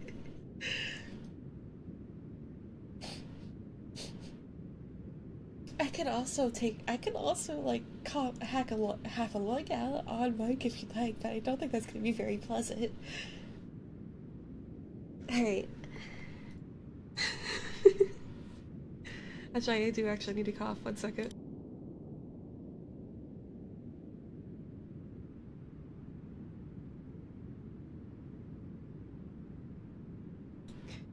Okay. Yeah, you don't need to hear that. I peeked the hell out of my mic. Okay. Mr. Fezziwig's ball. But if they had been twice as many, 4 times old Fezziwig would have been a match for them. And so would Mrs. Fezziwig. As to her, she was worthy to be his partner in every sense of the term. If that's not high praise, tell me higher, I'll use it. A positive light appeared to issue from Fezziwig's cows. Cows. Yeah, they shone in every part of the dance like moons. He has shiny calves. He has shiny legs. Yeah, go, Mr. Fezziwig, go! You couldn't have predicted at any given time that would have become of them next. And when old Fezziwig and Mrs. Fezziwig had gone all through the dance, advance and retire, both hands to your partner, bow and curtsy, corkscrew, thread a needle, and back again to your place. Fezziwig cut so deftly that he appeared to wink with his legs, and came upon his feet again without a stagger. Okay. When the clock struck 11, this domestic ball broke up. Mr. and Mrs. Fezziwig took their stations, one on either side of the door, and shaking hands with every person individually as he or she went out. Wished him or her a Merry Christmas. When everybody had retired but the 2 apprentices, they did the same to them, and thus the cheerful voices died away. The lads were led to their beds, which were under a counter in the back shop. During this whole time, Scrooge had acted like a man out of his wits. His heart and soul were in the scene, and with his former self, he comprehended everything, remembered everything, enjoyed everything, and underwent the strangest agitation. It wasn't until now, when the bright faces of his former self and Dick were turned from them, that he remembered the ghost, and became conscious that it was looking full upon him, while the light upon its head burnt very clear.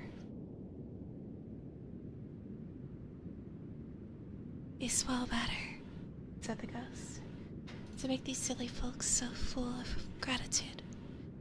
"Small," echoed Scrooge. Spirit sighed to him to listen to the 2 apprentices who were pouring out the horns in praise of Fezziwig. When he had done so, said, "Wise and that's a ghost, I think." Excuse me. "Why, is it not? He has spent but a few pounds of your mortal money. 3 or 4, perhaps. Is that so much that he deserves this praise?"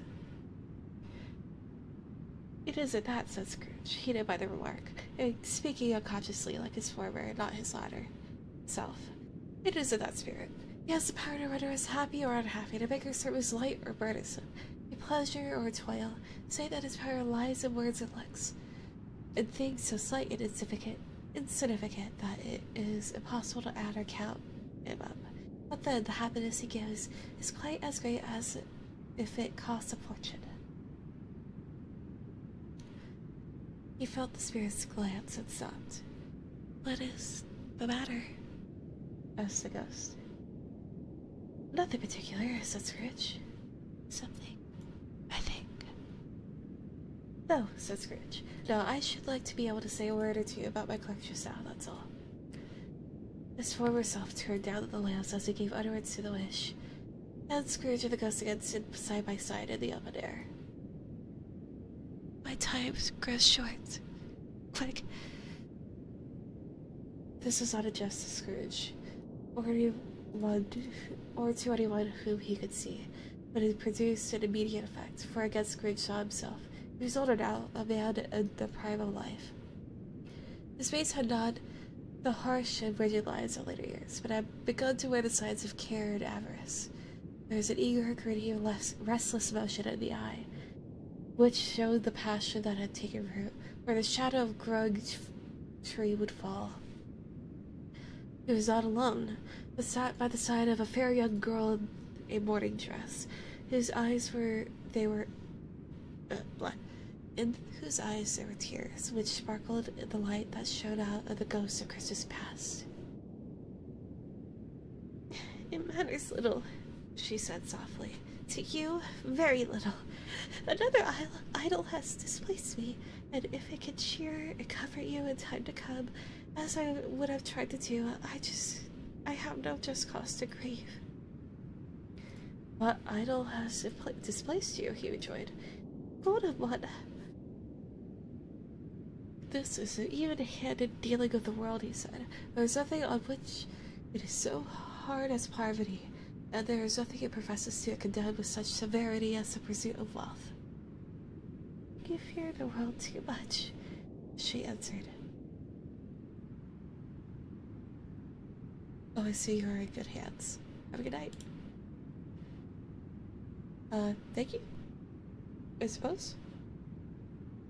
But have a good night.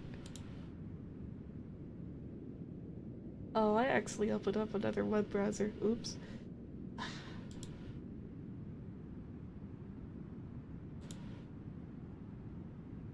Alright.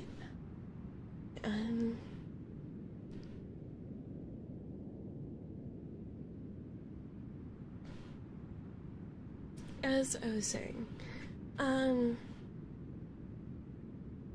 no, please close your sub web browser. Yeah, you know, the web browser I'm using, I am actually using Opera GX. The web browser I actually opened was, Google Edge. Not Google Edge, but Microsoft Edge. Fuck.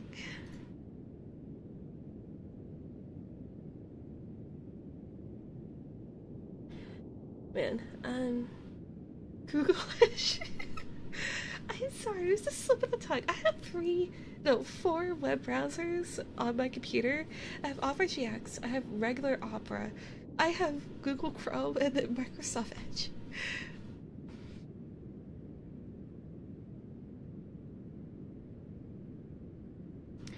But yes, what was I saying? You fear the world too much, she answered gently. All the other hopes have merged into the hope of being beyond the chain, or chance, of its sordid reproach. I have seen your nobler aspirations fall off one by one, until the master passion, gain, engrosses you, have I not? What then? He retorted. Even if I have grown so much wiser, what then? I am not changed towards you. She shook her head. Am I? A contract is an old one. It was made when we were both poor and content to be so, until a good season we could improve our worldly fortune by our patient industry. You are changed. When it was made, you are another man. I was a boy, he said impatiently. Your own feeling tells you that you're not what you are, she returned. I am. That which promised happiness when we were one in heart is fraught with misery now that we are two. How often how keenly have I thought of this? I will not say it is enough that I have thought of it and can release you. Have I ever sought release? In words, no, never. In what then? In a changed nature, in an altered spirit, another atmosphere of life, another hope as its great end, in everything that made my love of any worth or value in your sight. If this had ever been between us, said the girl, looking violently, but with steadiness upon him. Tell me, would you seek me out and try to whip me now? Ah, no. He seemed to yield the justice of the supposition, in spite of himself, but he saw his struggle. You think not? I would gladly think otherwise if I could, she answered. Heavens no, would I have learned a truth like this. I know how strong and irresistible it must be, but if you were free today, tomorrow, yesterday, can I even believe that you would choose a dowerless girl who you, in your very confidence of her, weigh everything by gain, or choosing her if for a moment you are false enough to your one guiding principle to do so? Do I not know that your repentance and regret surely follow? I do, but I release you with a full heart for the love of him you once were. She was about to speak, but with her head turned from him, she resumed. You may, the memory of what is past half makes me hope you will, have pain in this. a very, very brief time, and you will dismiss the recollection of it gladly as an unprofitable dream for which it happened well that you awoke. May you be happy in a life you have chosen. She left him and they parted. Wow, she, like, roasted him hardcore. Holy shit. Spirit, said Scrooge, show me no more. Conduct me home. Why do you delight to torture me? One shadow more, exclaimed the ghost. I mean, maybe, I don't know. We'll see. No more, cried Scrooge. No more. I do not wish to see it. Show me no more. But the relentless ghost pitied him in both his eyes and forced him to observe what happened next. They were in another scene in place, a room not very large or handsome, but full of comfort. Near to the winter fire sat a beautiful young girl, so like that last that Scrooge believed it was the same until he saw her, now a comely matron, sitting opposite her daughter.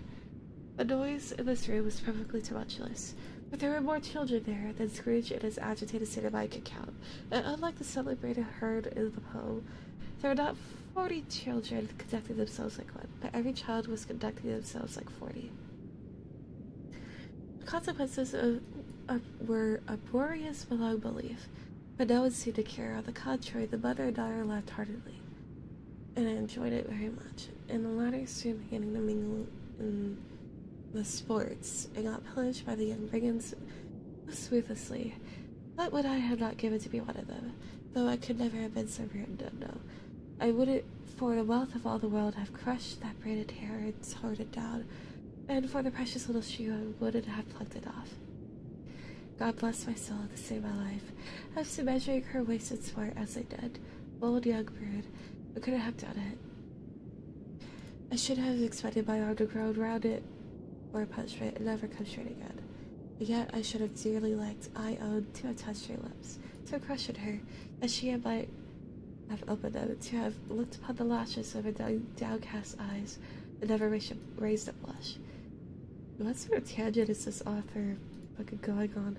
To have let loose waves of hair, an inch of which would have been a keepsake beyond price. In short, I would have liked to, I do confess, to have the lightest license of a child, yet to have been man enough to know his value. What was that about? Okay. But now a knocking at the door was heard. Such a rush immediately ensued that she, with laughing face and pleated dress, was borne towards it the center of a flush and boisterous group. Yeah, I think the author was going on about something weird. I don't understand it. And now a knocking at the door was heard, and such a rush immediately ensued that she, with laughing face and pleated dress, was borne towards it the center of a flush and boisterous group, just in time to greet the father, who came home attended by a band laden with Christmas toys and presents. And the shouting and the struggling, and the onslaught that was made at the defenseless porter, the scaling him of chairs for ladders to dive into his pockets, to spoil him of brown paper parcels, hold on tight to his cravat, hug him round his neck, pommel his back, and kick his legs. I think they're describing that 40 kids in this room, like, beating the shit out of this mailman for presents. and kick his legs in irrepressible affection. The shouts of wonder and delight with which the development of every package was received. The terrible announcement that the baby had been taken, and he acted putting a doll's frying pan into his mouth. What? Was more than suspected of having swallowed a fictitious turkey, glued on a wooden platter. The immense relief of finding this a false alarm. The joy and the gratitude and ecstasy, they are all indescribable alike. It is enough by degrees that the children and their emotions got out of the parlor, and by one step at a time up to the top of the house, or they went to bed and so subsided. Guys, we've lost the plot. We've lost the plot. We lost the plot. I don't know what the fuck the author's talking about at this point. And now Scrooge looked up on more attentively than ever, when the master of the house, having his daughter leaning fondly on him, sat down with her and mother at his own fireside. Yeah, I think this is what being on ecstasy is like. You think so?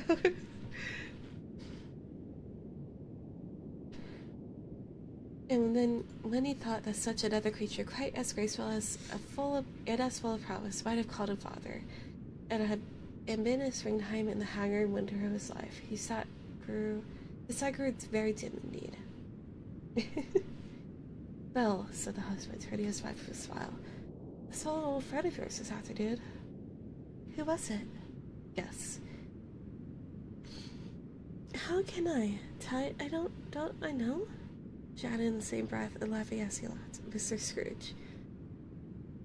Mr. Scrooge it was. I passed his office window, and as it was not shut up, he had a candle inside. I could scarcely help seeing him. His partner lies upon the point of death, I hear. And there he sat alone, quite alone in the world, I do believe. Spirit, said Scrooge in a broken voice, remove me from this place. I told you these were the shadow. Oh, let me do my speaking ghost voice. I told you these were shadows of the things that have been, said the ghost. That they are what they are. Do not blame me. Remove me, I cannot bear it. He turned upon the ghost, seeing that it looked upon him with a face, in which in some strange way there were fragments of all the faces that had shown him, wrestled with it. Leave me, take me back, haunt me no longer. In the struggle, if that can be called a struggle in which a ghost with no visible resistance on its own part was undisturbed by any effort of its adversary. Scrooge observed that its light was burning high and bright, and dimly connecting that with its influence over him. He seized the extinguisher cap and by its sudden action pressed it down upon its head. The spirit dropped beneath it, so that the extinguisher covered its whole form. But though Scrooge pressed it down with all his force, he could not hide the light, the stream from underneath it, in an unbroken flood upon the ground. He was conscious of being exhausted and overcome by an irresistible drowsiness, and further, awake in his own bedroom, he gave the cap a parting squeeze, in which his hand relaxed. I had barely time to reel into bed before he sank into a heavy sleep. And that was the end of stave 2, or chapter 2, I guess. Oh boy, it's gonna take me like an hour per stave, and it's 5 staves, so I think we're in for a long stream, folks. It's an hour before it's officially Christmas. Hey Greyhound, how are you doing? You just missed the adventures of Christmas Past. It was interesting for like the first half, and then the second half lost me. Also, I'm still recovering from my sinus infection, so if I mute myself, it's probably because I need to go cough out half a lung and drink some water afterwards. But, you know, instead of canceling the stream tonight, I really wanted to do this, so we're bearing with it. Speaking of, I'm gonna mute myself real quick because I feel a coughing fit coming on.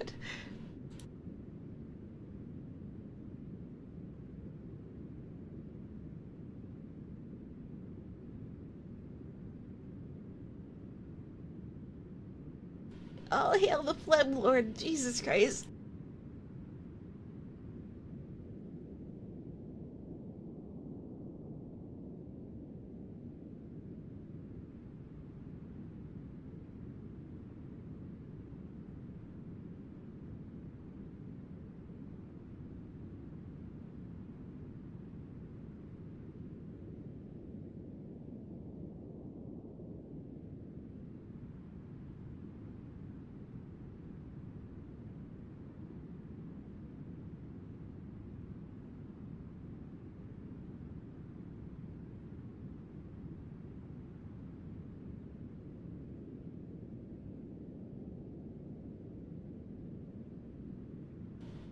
It's intentional, don't worry. Sorry, I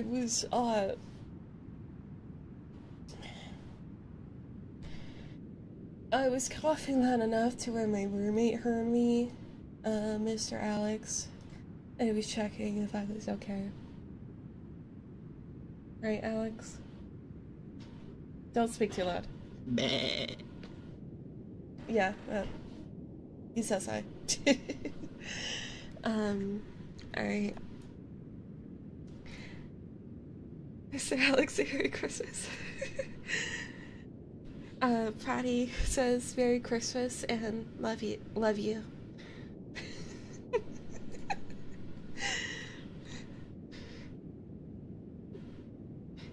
Also, if Pratty had your Steam ID, he would send you a game. Yeah, I'm sure he appreciates it, but he actually has his wish list on private, and also he actually doesn't like gifts very much, like for Christmas. Like the house has a tradition of like opening one Christmas present early. And the person who got him a Christmas present didn't know what the fuck to give him, so he just got a pair of pants. A pair of pants.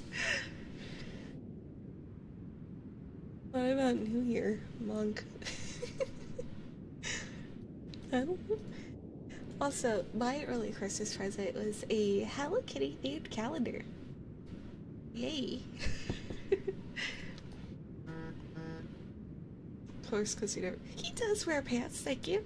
Just the pants he has is very old. Like, has holes in them old, so honestly, it's needed. It's very much needed. I plan on, I plan on giving him a gift tomorrow. What? I don't know. Probably a game. He got clothes and a sack of cereals? He got cereal for Christmas? Oh. Wow. Nice. Amazing. Yeah, I did, you know, I copped a feel of all the Christmas presents that was given for me. Of course, I don't know what they are exactly, but I think a lot of them are clothes. And, I think it's some crafting supplies. Because all my roommates know that I'm like a huge crafter.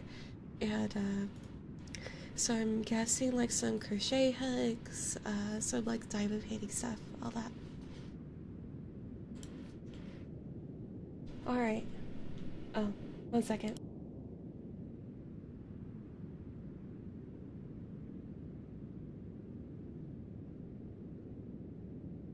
Okay, sorry, I had to be let known of something.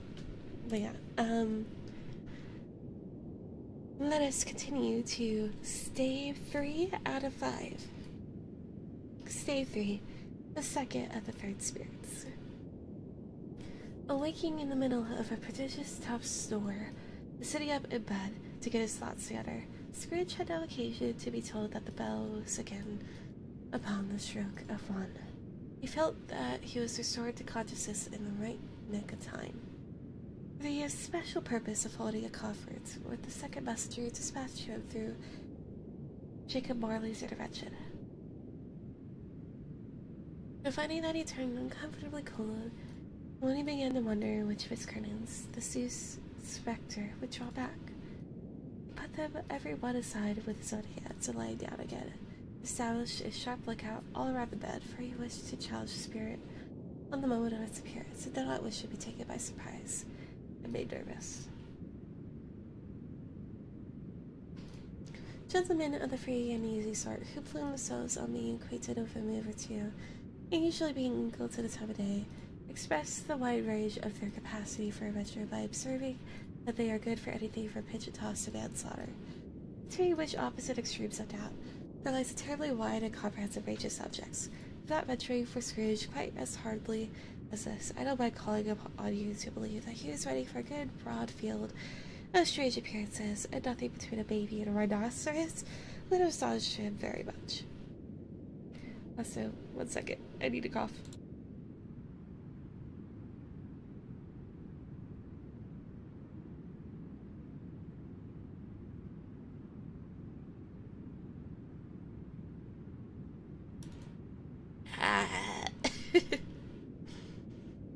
You know what?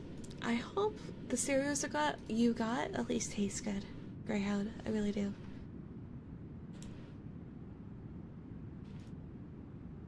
Alright, now being prepared for almost anything. It was not taken by any means prepared for nothing, and consequently, when the bell struck 1, and no shape appeared, it was taken with a violent fit of trembling. 9 minutes, 10 minutes, a quarter of an hour went by, yet nothing came. All this time he laid upon his bed, the very core and center of a blaze of ruddy light, streamed upon when the clock proclaimed the hour at which big only light was more alarming than it was a ghost. As he was powerless to make out what it meant, or would be at, it was sometimes apprehensive that he might be at very moment an interesting case of spontaneous combustion, without having the consolation of knowing it, unless, however, he made to think, as you or I would have thought at first. There is always the person not in the predicament who knows what ought to have been done with it. It would have unquestionably have done it too, at last, I say. Began to think that the source and secret of this ghostly light might be in the adjoining room, for whence, upon further tracing it, I see the shine. This idea of taking full possession of his mind, he got up softly, shuffled his slippers into the door. The moment Scrooge's hand was on the lock, a strange voice called him by his name. It made him answer. He obeyed. It was his own room, there was no doubt about that, had undergone a surprising transformation. The walls and ceiling were so hung in living green that it looked a perfect grove, from every part of which bright gleaming berries glistened. The crisp leaves of holly, mistletoe, and ivy reflected back the light, as, if so, many little mirrors had been scattered there. And such a mighty blaze went roaring up the chimney, and that dull petrification of a hearth had never known in Scrooge's time, or Marley's, or for many and many a winter season gone. It heaped up on the floor to form a kind of throne, where turkeys, geese, game, poultry, brawn, great joints of meat, sucking pigs, long roasts of sausages, mince pies, plum puddings, barrels of oysters, red-hot chestnuts, cherry-cheeked apples, juicy oranges, luscious pears. That's 12 cakes. It's a 12th cake. And seething bowls of punch that made the chamber dim with their delicious steam. In an easy state upon this couch sat a jolly giant, glorious to see, who bore a glowing torch, and shaped not unlike Plenty's horn, and held it up high up, to shine its light on Scrooge as he came peeping around the door. "Come in," exclaimed the ghost. "Come in, and know me better, man." Scrooge entered timidly and hung his head before the spirit. It's not the dog Scrooge he had been, and though the spirit's eyes were clear and kind, he did not like to meet them. "I am the ghost of Christmas present," said the spirit. "Look upon me." Scrooge reverently did so. It was clothed in one simple gray robe or mantle, bordered with white fur. This garment hung so loosely on the figure that his capacious breast was bare, as if disdaining to be warded or concealed by any artifice. Yes, I definitely want to see this child's breasts. Its feet, observable beneath the ample folds of the garment, were also bare, and on its head it wore no other covering than a holly wreath. Is it wearing pants? Is he wearing pants?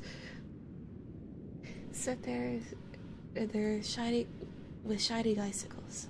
His dark brown curls were long and free as his genial face, with sparkly eye, its open hand, its cheery voice, its unconstrained demeanor, and its joyful air.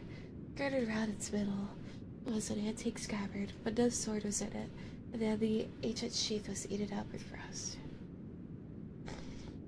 Okay, he is. Okay, there is an illustrated picture on the site that it just kind of. As far as I can tell, he's not wearing pants, he's just wearing a robe, like a snuggie, but there's a cutout to where his hairy chest is exposed.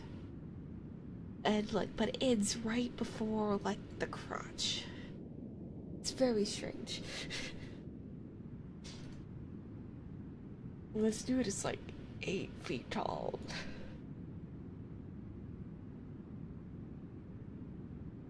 Yeah.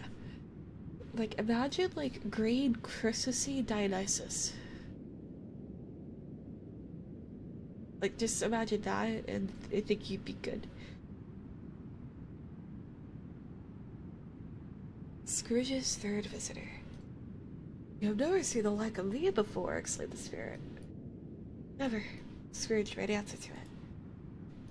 I have never walked forth with the younger members of my family, meaning for I am very young. My older brother's born in these later years. Oh no, not Dionysus. Ooh. Pursued the phantom. I don't think I have, said Scrooge. I'm afraid I have not. Have you many, brother spirit? More than 1,800, said the ghost. It's a tremendous family to provide for, muttered Scrooge. The ghost of Curse's present rose. Spirit, said the Scrooge submissively, conduct me where you will. I went forth last night on compulsion, and I learned a lesson which is working now. Tonight, if you have aught to teach me, let me profit by it. So you're quite sure that you did pick up the yaoi version of the story? Yeah, I'm pretty sure. Touch my robe. Okay, maybe I'm not so sure. Scrooge did as he was told and held it fast. Holly, mistletoe, red berries, ivy, turkeys, geese, game, poultry, brawn, meat, pigs, sausages, oysters, pies, puddings, fruit, and punch. All vanish instantly. Sounds of the room, the fire, the ruddy glow, the hour of night, and they stood in the city streets on Christmas morning, where, for the weather was severe, the people made a rough, but brisk and not an unpleasant kind of music. Yeah, pretty much. In scraping the snow for the pavement in front of their dwellings, and from the tops of their houses, whence it was mad delight to the boys to see him plumping down into the road below, and splitting into the artificial little snowstorms. The house fronts looked black enough, the windows blacker, contrasting with the smooth white sheet of snow upon the roofs, and with the dirtier snow upon the ground, which last deposit had been plowed up in the deep furrows by the heavy wheels of carts and wagons. Furrows that crossed and recrossed each other hundreds of times where the great streets branched off and made intricate channels, hard to trace in the thick yellow mud and icy water. The sky was gloomy, and the shortest streets were choked up with a dingy mist, half thawed, half frozen, whose heavier particles descended in a shower of sooty atoms, as if all the chimneys of Great Britain had, by one consent, caught fire, and were blazing away to their dear hearts' content. There was something very cheerful in the climate of the town, yet there was an air of cheerfulness abroad that the clear summer air and the bright summer sun may have endeavored to diffuse in vain. For the people who were shoveling away on the housetops were jovial and full of glee, calling out to one another for the parapets, and now and then exchanging a facetious snowball, better-natured missile, far than a many a wordy jest, laughing heartily if it went right, and not less heartily if it went wrong. The poulterers' shops were still half open, and the fruiterers were radiant in their glory. For a great round pot-bellied shop of baskets and chestnuts, shaped like the waistcoats of jolly old gentlemen.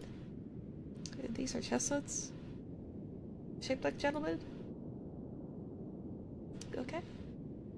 Lolling at the doors and tumbling out into the street in their apoplectic opulence. There were ruddy, brown-faced, broad-girthed Spanish onions, shiny in the fatness of the growth like Spanish friars, and winking from their shelves in wanton slyness at the girls as it went by, and glanced merely as at the hung-up mistletoe. There were pears and apples clustered high in blooming pyramids. There were bunches of grapes made in the shopkeeper's benevolence to dangle from conspicuous hooks. The people's mouths might water gratis as they passed. There were piles of filberts, mossy and brown, recalling in their fragrance. Each walks among the woods, and pleasant shufflings angled deep through weathered leaves. There were Norfolk biffins, squat and swarthy, setting off the yellow of the oranges and lemons, and in the great compactness of the juicy persons, urgently entreating and beseeching to be carried home in paper bags and eaten after dinner. The very golden silverfish, set forth among these choices of fruits in a bowl, fellow members of a dull and stagnant body race, appeared to know that there was something going on, and to a fish went gasping round and round their little world in slow and passionless excitement. The grocers of the grocers nearly closed, with perhaps 2 shutters down on one, but through those gaps such glimpses. Is that alone that the scales descending on the counter made a merry sound, or that the twine and roller parted company so briskly, or that the canisters were rattled up and down like juggling tricks, or even that the blended scents of tea and coffee were so grateful to the nose, even that raisins were so plentiful and rare, and the almonds so extremely white, the sticks of cinnamon so long and straight, the other spices so delicious, the candied fruits so caked and spotted with molten sugar as to make the coldest lookers on feel faint and subsequently bilious? Bilious. I don't know what that means, but probably something good.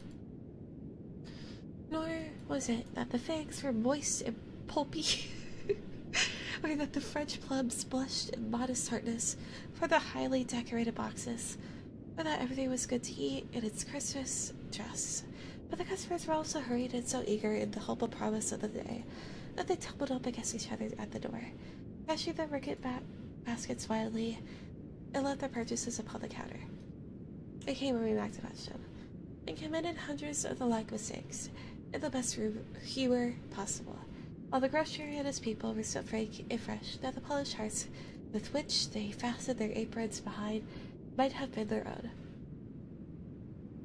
Worn outside for general inspection, and the for Christmas daws to peck as at if they chose. There's like a lot of old-timey words, and I don't know what they mean in this. Ugh. But soon the steeples called good people to all, to church and chapel, and away they came, flocking through the streets and in their best clothes, with their gayest faces, and at the same time there emerged from scores the by-streets, lanes, and nameless turnings. Innumerable people carrying their dinners to the baker's shops. The sight of these poor revelers appeared to the interest of the spirit very much. We stood with Scrooge beside him in the baker's dory,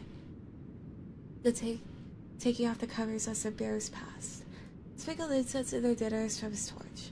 It was a very uncommon kind of torch, for once or twice when there were angry words between some dinner carriers who had just jostled each other, he shed a few drops of water on them for it, and their good humor was restored directly, for they said it was a true decorum upon Christmas Day, and so it was. God love it, so it was. In time the bells ceased, and the bakers were shut up, and there was a genial. It's always just the gayest occasion to see the old meaning of gay being used. Yeah. Doesn't it just mean like happy or something? Also, one second.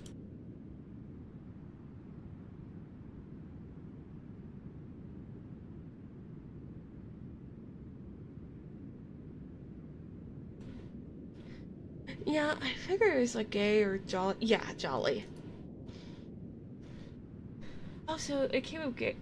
I bet you the gay as in, like the gay meaning came about because like, you know, homosexual partners are like, but I feel so gay with my partner, with my wife. She makes me so very gay and happy and joyful, blah blah blah, you know.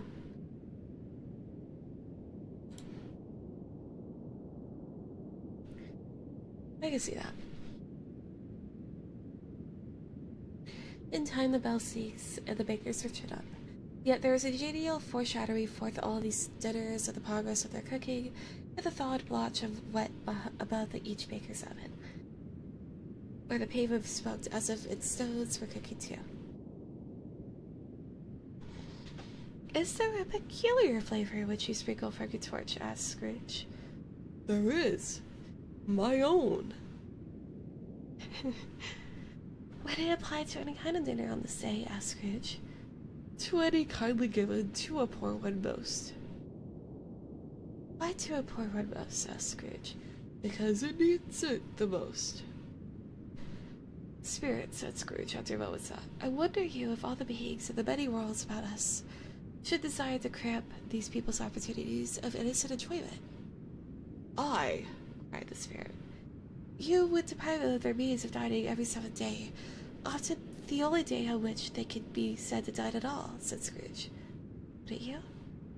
I, cried the spirit. You seek to close these places on the 7th day, said Scrooge. It comes to the same thing. I seek. What? exclaimed the spirit. Forgive me if I am wrong. It has been done in your name, or at least in that of your family, said Scrooge. There are some upon this earth of yours, returned the spirit, who lay claim to know us, and who do their deeds of passion, pride, ill will, hatred, envy, bigotry, and selfishness in our name, who are as strange to us and all our kith and kin as if they had never lived. Remember that and charge their doings on themselves, not us. Scrooge promised that he would, and they went on, invisible as they had been before, into the suburbs of the town, as a remarkable quality of the ghost. But Scrooge had observed at the baker's that, notwithstanding his gigantic size, he could accommodate himself to any place of ease, and that he stood beneath a low roof quite as gracefully as like a supernatural creature, as it was possible he could have done in any lofty hall. And perhaps it was the pleasure the good spirit had in showing off this power of his, or else it was his own kind, generous, hearty nature, and his sympathy with all poor men that led him straight to Scrooge's clerks. For there he went and took Scrooge with him, holding to his robe, and on the threshold of the door that the spirit smiled, stopped to bless Bob Cratchit's dwelling with a sprinkle of his torch. Think of that. Bob had but 15 bob a week himself. What? Anyways, he pocketed it on Saturdays by 50 copies of his Christmas name. He had the ghost of Christmas present bless his four-roomed house. Then rose up to Mrs. Cratchit's life, dressed out but poorly in a twice-turned gown, but brave in ribbons, which are cheap but make a goodly show for 6pence. And she laid the cloth, assisted by Belinda Cratchit, second of her daughters, also brave in ribbons, while Master Peter Cratchit plunged a fork into the saucepan of potatoes, getting the corners of his master's shirt collar. Bob's private property conferred on his son and heir in honor of the day into his mouth, rejoiced to find himself so gallantly attired, and girded to show his linen in fashionable parks.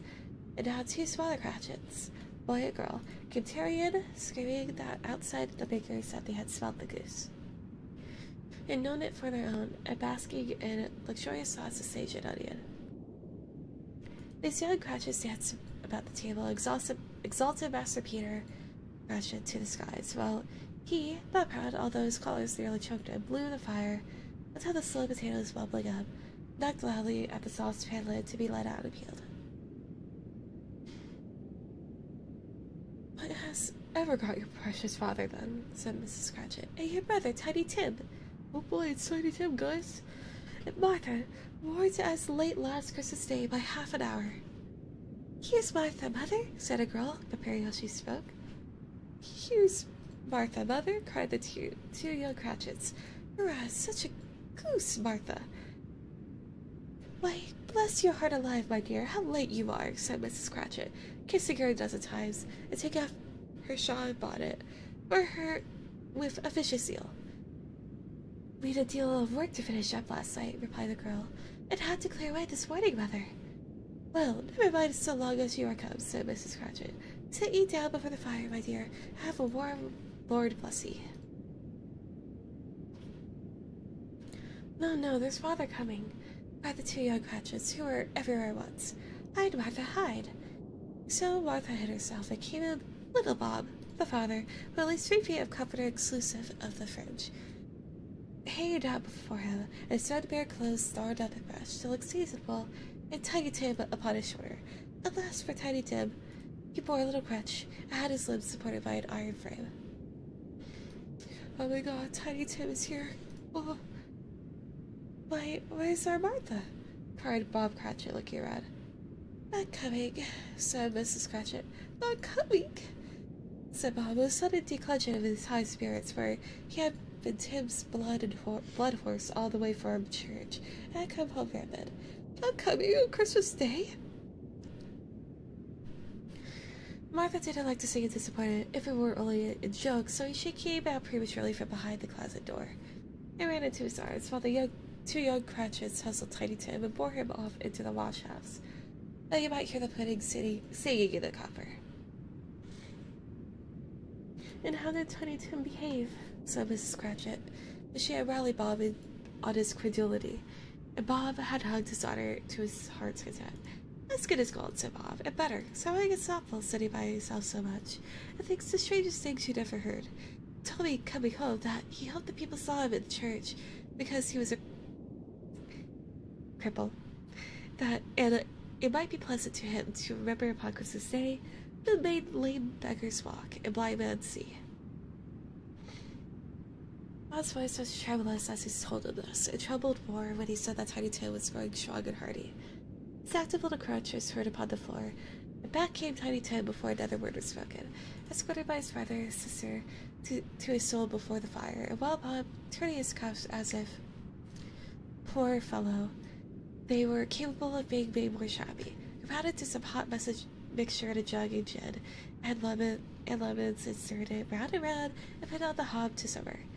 Master Peter and the two ubiquitous young Cratchits went to fetch the goose, with which they soon returned in high precision. So, in short, it meant that people more liberal with sexuality than moral standards dictated. The tie to homosexuality didn't offer that. Oh, I see.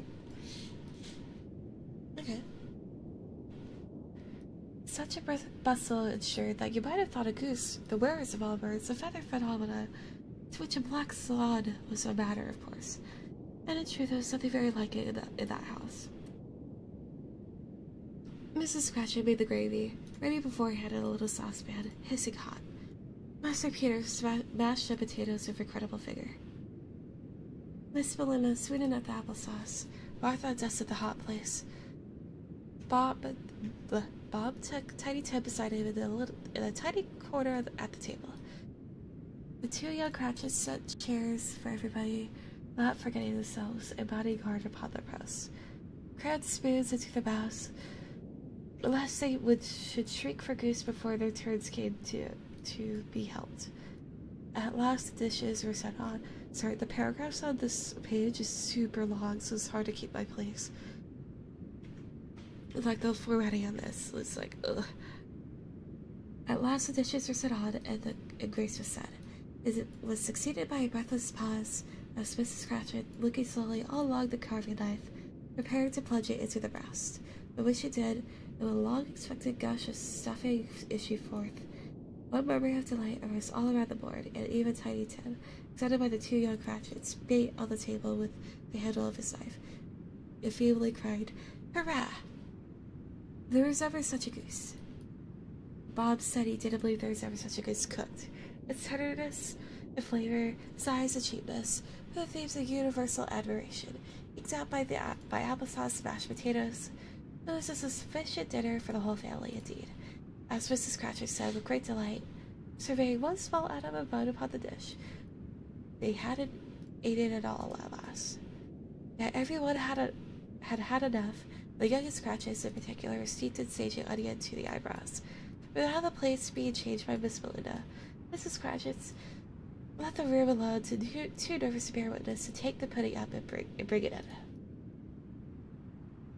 Suppose it should not be done enough. Suppose it should break and turning out. Suppose somebody should have gotten over the wall of the backyard and stolen it. While they're merry with the goose.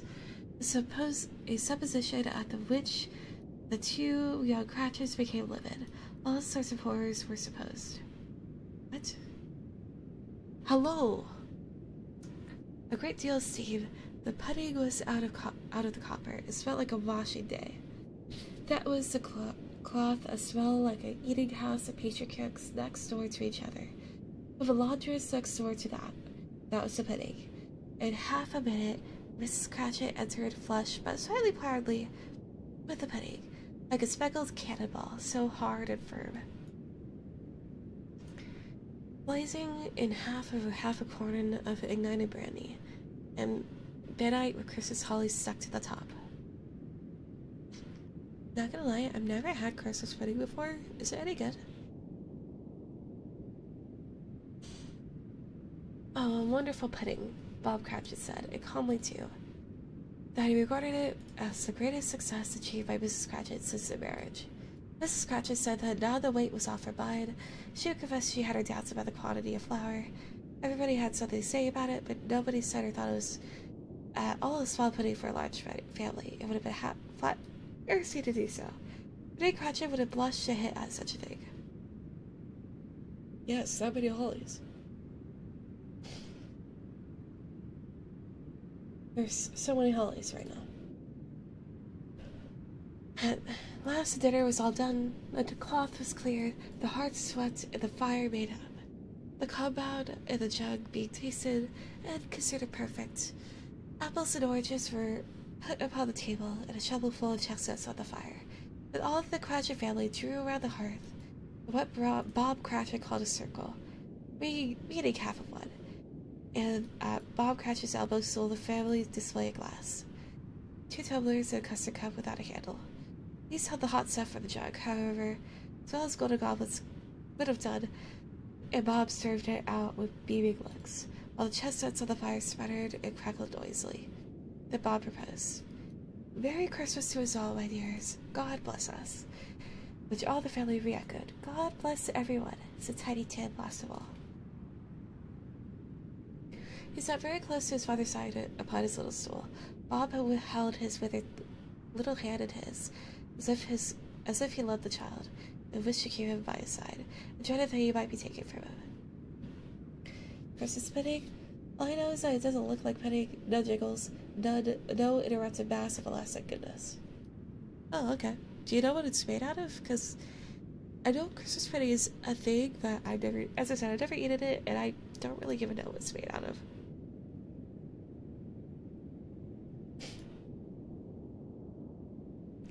Spirit, said Scrooge, with an interest he had never felt before. Tell me if Tiny Tim will live. I see a vacant seat, replied the ghost, at the poor chimney corner, and a crutch without an owner, carefully preserved. If these shadows remain unaltered by the future, the child will die. No, no, said Scrooge. Oh, no, kind spirit, say he will be spared. If this shadow remains unaltered by the future, none other of my race, returned the ghost. I'll find him here. What then, if he be like to die? He had better do it, and decrease the surplus population. Scrooge hung his head to hear his own words quoted by the spirit, who was overcome with penitence and grief. Man, said the ghost, if man you be in heart, not animate, forbear that wicked cant until you have discovered what the surplus is, and where it is. Will you decide what men shall live and what men shall die? It may be in the sight of heaven you are more worthless and less fit to live than millions like this poor man's child. Oh God, to hear the insect on the leaf pouncing on the too much life among his hungry mothers in the dust. Scrooge bent before the ghost rebuke. The traveler cast his eyes upon the ground, but he raised them speedily upon hearing his own name. It's like mostly dried food, some breadcrumbs, eggs, meat for some reason. It's very weird food, very British. It does sound very British. I know, like, here in The United States of America. We don't really sell any Christmas pudding and soy or anything. We just sell like, I think the most Christmassy food we have is fruitcake. Like, you could buy pre-packaged fruitcake, and it's not very good. It lasts like forever, but it's not very good.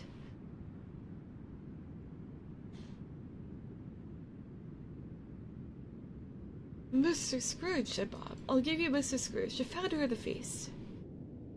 The founder of the feast indeed, cried Mrs. Scratchard, reddening. I wish I had him here. I gave him a piece of my mind to feast upon, and I hope he'd have a good appetite for it. My dear, said Bob, the children, Christmas Day. This should be Christmas Day, I'm sure, said she.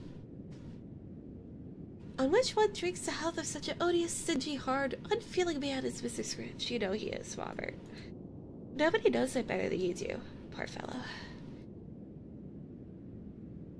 Good things ever last, I suppose. Yeah, I mean, it lasts like a year. It's just, yeah. You remember this part of the story? Hold on. My dear, was Bob's wild answer. Christmas Day. I'll drink his health for your sake and the day's, says Mrs. Scratchit. Not for his. Long life to him. A Merry Christmas and a Happy New Year. He'll be very merry and very happy, I have no doubt. Yeah. Little Timmy is the best character in this book so far, I will say. Even though he's only spoken like one line of dialogue, he's the best. I love him.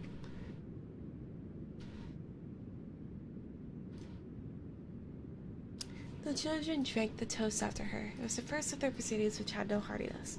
Oh, actually, I feel a cough coming on. 1 second.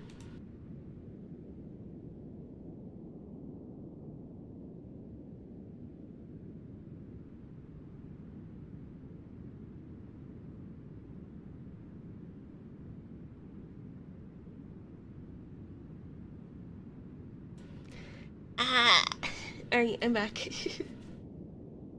He's not doing that because he's not asking people to touch his barely held together rope. God, that is true.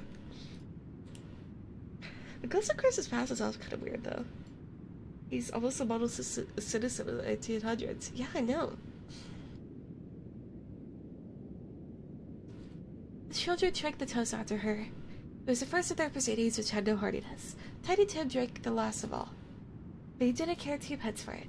Scrooge was the ogre of the family. The mention of his name cast a dark shadow on the party, which was not dispelled for a full 5 minutes. After he had passed away, they were 10 times merrier than before, for the mere belief of Scrooge the baleful being done with. Bob Cratchit told them how he had a situation in his eye for Master Peter, which would bring in, if attained, full 5 to 6 pence weekly. The 2 young Cratchits laughed tremendously at the idea of Peter's being a man of business. Peter himself looked thoughtfully at the fire from between his collars, as if he were deliberating what particular vessels he should favor when he came into the recipient of that bewildering income. Martha, who was a poor apprentice at a millwright's, then told him what kind of work she had to do, how many hours she worked at a stretch, and how she meant to lie in bed tomorrow morning for a good long rest. Tomorrow being a holiday, she passed at home. Also, how she had seen a countess and a lord some days before, and how the lord was much about as tall as Peter, which Peter pulled up his collar so high you couldn't even see his head if you had been there. All this time, the chestnuts and the jug would run around, and by the by, they had a song about a lost child traveling in the sun from Tiny Tim, and a plaintive little voice sang it very well indeed. There was nothing of high mark in this. They were not a handsome family, and they were not well dressed. Their shoes were far from being waterproof. Their clothes were scanty. Peter might have known, and very likely did, the inside of a pawnbroker's. But they were happy, grateful, pleased with one another, and contented with the time when they had faded, and looked happier yet in the bright sprinklings of the spirit's torch at parting. Scrooge had his eye upon them, and especially Tiny Tim, until the last. By By this time it was getting dark. It was snowing pretty heavily, and as Scrooge and the spirit went along the streets, the brightness of the roaring fires in kitchens, parlors, and all sorts of rooms was wonderful. Here, the flicker of the blaze showed preparations for a cozy dinner, with hot plates baking through and through before the fire, and deep red curds, ready to be drawn shut out the cold darkness. But there all were children of the house were running into the snow to meet their married sisters, brothers, cousins, uncles, aunts, and be the first to greet them. Peering in, were shadows on the window blind of guests assembling, and there were a group of handsome girls, all hooded and fur-booted, and all chattering at once. Tripped lightly off to some near neighbor's house, where, woe upon the single man who saw them enter. Artful witches, well they knew it, in a glow. But if you had judged from the numbers of people on their way to a friendly gatherings, you might have thought that no one was at home to get them welcome when they got there. Instead of every house expecting company piling up its fires a half chimney high, blessings on it, how the ghosts exulted, how it bared its breadth of breast and opened its capacious palm and floated on that pouring of a generous hand, despite and harmless mirth on everything within its reach. The very lamplighter who ran on before, dotting the dusky street with specks of light, and who was dressed to spend the evening somewhere, laughed out loudly as the spirit passed, though little kenned the lamplighter as that he had any company but Christmas. Also, give me 1 second again.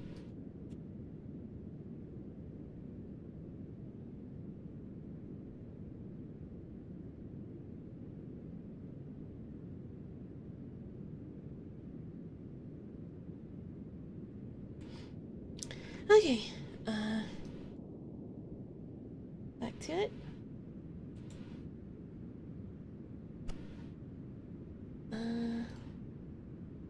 Where was I? Yeah.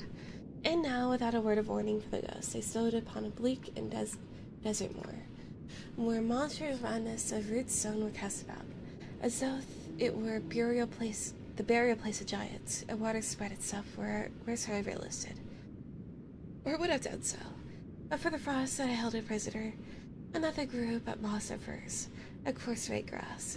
Down the west, the setting sun had left a streak of fiery red, which glared upon the desolation for an instant, like a sullen eye, but frowning lower yet, was lost in the thick gloom of the darkest night. What place is this? A place where miners live, who labor the bowels of the earth, returned the spirit. But they know me. See. A light shone from the window of a hut, and swiftly they advanced towards it. Passing through a wall of budded stone, they found a cheerful company assembled around a glowing fire. An old man and woman, with their children and children's children, and another generation beyond that, all decked out gaily in their holiday attire. The old man, in a voice that seldom rose above the howling of the wind, while the man, in a voice, was singing them a Christmas song. It had been a very old song when he was a boy, and from time to time they all joined in the chorus. So surely they raised their voices. The old man got quite blithe and loud, and so surely as they sobbed, his vigor sank again. The spirit did not tarry here, but bade Scrooge to hold his robe, and passing on above the moor sped, whither? Not to see, to Scrooge's horror, looking back, he saw the last of the land, a frightful range of rocks behind them, and his ears were deafened by the thundering of water, as it rolled and roared, and raged among the dreadful caverns it had worn, and fiercely tried to undermine the earth. Built upon a dismal wreath of sunken rocks, some league or so from shore, a witch of waters chafed and dashed, the wild year through, there stood a solitary lighthouse. Great heaps of seaweed clung to its base, and soaring birds, void of the wind, one might suppose, as seaweed of the water, rose and fell about it, like the waves they skimmed. But even here 2 men who watched the light had made a fire, that through the loophole of the thick stone wall shed out a lay of brightness on the awful sea, joining their horny hands over the rough table at which they sat, on which each other Merry Christmas in their can of grog, and one of them, the elder too, with his face all damaged and scarred like with hard weather, as the figurehead of an old ship might be, struck up a sturdy song that was like a gale in itself. Again, the ghost sped on about the black and heavy sea. On and on until, being far away, he told Scrooge, from any shore they lighted on a ship. They stood they stood beside the helmsman at the wheel, the lookout in the bow, the officers who had the watch, dark ghostly figures in their several stations. But every man among them hummed a Christmas tune, or had a Christmas thought, spoke below his breath to his companion of some bygone Christmas day, the former hopes belonging to it. And every man on board, waking or sleeping, good or bad, had a kinder word for another on that day than on any day of the year. It had shared to some extent in its festivities. It had remembered those who cared for at a distance. It had known that they delighted to remember him. It was a great surprise to Scrooge while listening to the moaning of the wind, and thinking what solid thing it was to move on through the lonely darkness through an unknown abyss, obsessed for secrets as profound as death. It was a great surprise to Scrooge, while thus engaged, to hear a hearty laugh. It was a much greater surprise to Scrooge to recognize it as his own nephew's, to find himself in a bright, dry, gleaming room, with the spirit standing smiling by his side, looked at the same nephew with approving affability. "Ha ha!"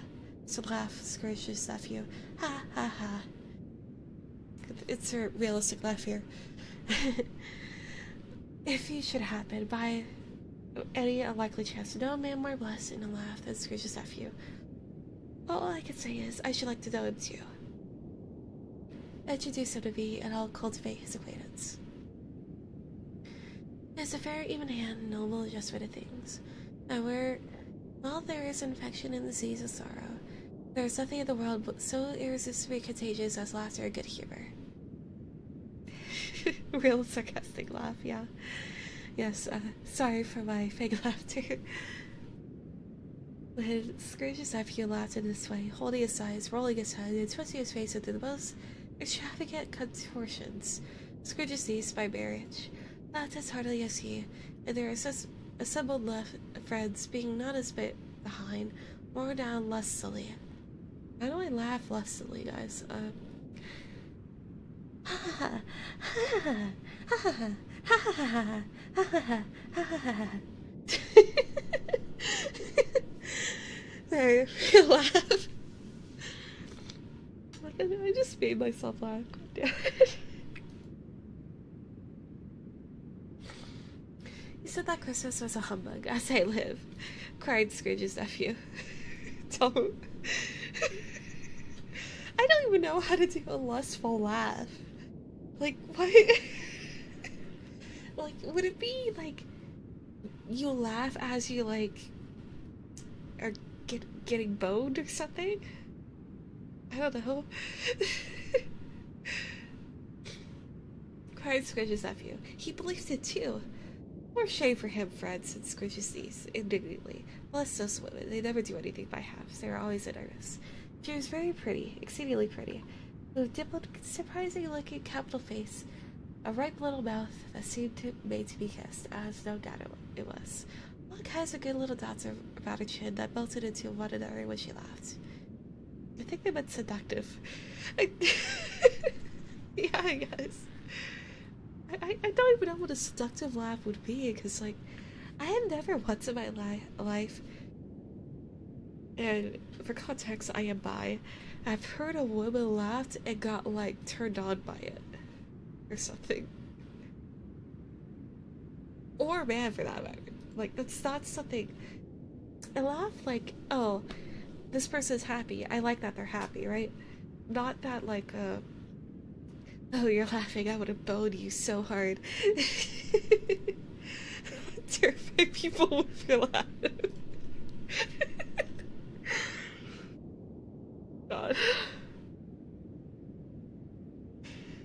Yeah, I'm sorry. Anyways, and the sunniest pair of eyes I ever saw in any little creature's head. Altogether, you would have called provoking, you know, but satisfactory too. Oh, perfectly satisfactory. You'll have to devote. Oh yeah, I'm sorry, but I got banned from a local comedian's show because I was jorking it while he was doing his stand-up comedy routine because so many people.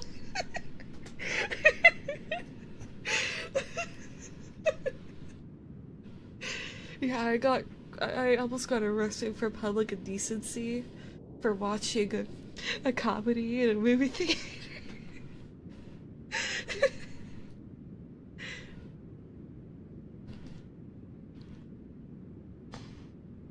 God. Let's see here. He's a comical old fellow, said Scrooge's nephew. That's the truth, and not so pleasant as he might be. However, his offenses carry their own punishment. I have nothing to say against him. So many people are laughing at overstamped Merry Christmas. I'm sure he is very rich, friends, hinted Scrooge's niece. At least you always tell me so. But that, my dear, said Scrooge's nephew. His wealth is of no use to him. He don't do any good with it. He don't make himself comfortable with it. He hasn't the satisfaction of thinking, ha ha ha, that he is ever going to benefit us with it. I have no patience with him, observed Scrooge's niece. Scrooge's niece's sisters and all the other ladies expressed the same opinion. Oh, I have, said the Scrooge's nephew. I am sorry for him. I couldn't be angry with him if I tried. Suffers by his ill whims himself always here. He takes it into his head to dislike us, and he won't come and dine with us. What's the consequence? He don't lose much of a dinner. Indeed, I think he loses a very good dinner, interrupted Scrooge's niece. Everybody else said the same, and they must be allowed to have been competent judges, because they just had dinner, and with the dessert upon the table, were clustered around the fire by lamplight. Well, I'm very glad to hear it, because I have a great faith in these young housekeepers. What do you say, Topper? What name is Topper? I guess he talks pretty well, huh? Topper had clearly got his eye upon one of Scrooge's niece's sisters, for he answered that a bachelor was a wretched outcast, had no right to express an opinion on the subject, whereat Scrooge's niece's sister, the plump one with the lace tucker, not the one with the roses, blushed. Do go on, Fred, said Scrooge's niece, clapping her hands. He never finishes what he begins to say. He's such a ridiculous fellow. Scrooge's nephew revelled in another laugh, and it was impossible to keep the affection off. But the plump sister tried hard to do it with aromatic vinegar. His example was unanimously followed. I was going to say, said Scrooge's nephew, that the consequence of his taking a dislike to us, and not making merry with us, is, as I think, that he loses some pleasant moments, which could do him no harm. I'm sure he loses pleasanter companions that he can find in his own thoughts, either in his moldy old office or his dusty chambers. I mean to give him the same chance every year, whether he likes it or not, for I pity him. He may rail at Christmas till he dies, but he can't help thinking better of it. I defy him. If he finds me going there in good temper year after year saying, Uncle Scrooge, how are you? Fully puts him in the maid to leave his old poor clerk £50. That's something, and I think I shook him yesterday.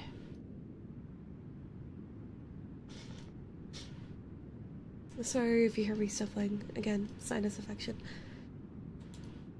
It was their turn to laugh now at the notion of his shaking Scrooge, but being thoroughly good-natured, and not much caring what they laughed at, so that they laughed at any rate, he encouraged him in merriment, and passed the bottle joyously. God, this is a long chapter. After tea, they had some music, for they were a musical family, and knew what they were about. So you had something at 12 a.m.? I said it was Christmas. I don't remember. I don't remember if I had something. Merry Christmas, everyone. I hope you have a great Christmas this year, and a great Christmas day, and I hope you have great Christmas food, and all the joyous occasion of the season. And this stream was brought to you by the idea of Christmas itself. I am sponsored by Christmas, guys. That's my sponsor. That's my thing. That's what I had at 12 a.m., I guess. Yeah. Merry Christmas!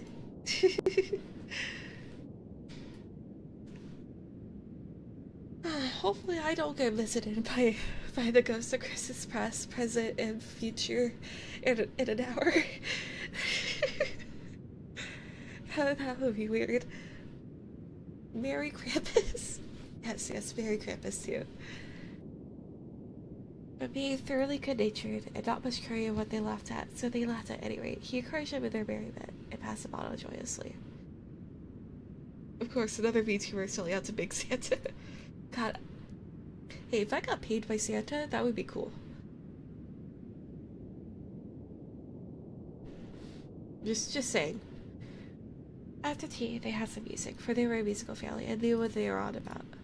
But they saw a glee or catch, I assure you, especially Topper, who could growl away in a bass like a good one. That shit, coffee fit alert.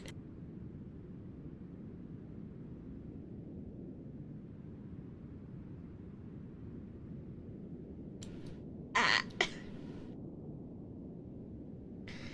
I got... Yay. After tea, they had some blah blah blah. I could assure you, especially Topper, who could growl away in the bass like a good one, and never swallowed the large veins in his forehead, or get red in the face over it. Scrooge's niece played well upon the harp, and played among other tunes a simple little air. A mere nothing. You may learn to whistle it in 2 minutes. Which had been familiar to the childish fetched Scrooge for the boarding school, as he had been reminded by the ghost of Christmas past. When this strain of music sounded, all the things that ghost had shown him came upon his mind. He saw them more and more, and thought that if he could have listened to it often years ago, he might have cultivated the kindness of life for his own happiness with his own hands, without resorting to the sex and spade that buried Jacob Morley.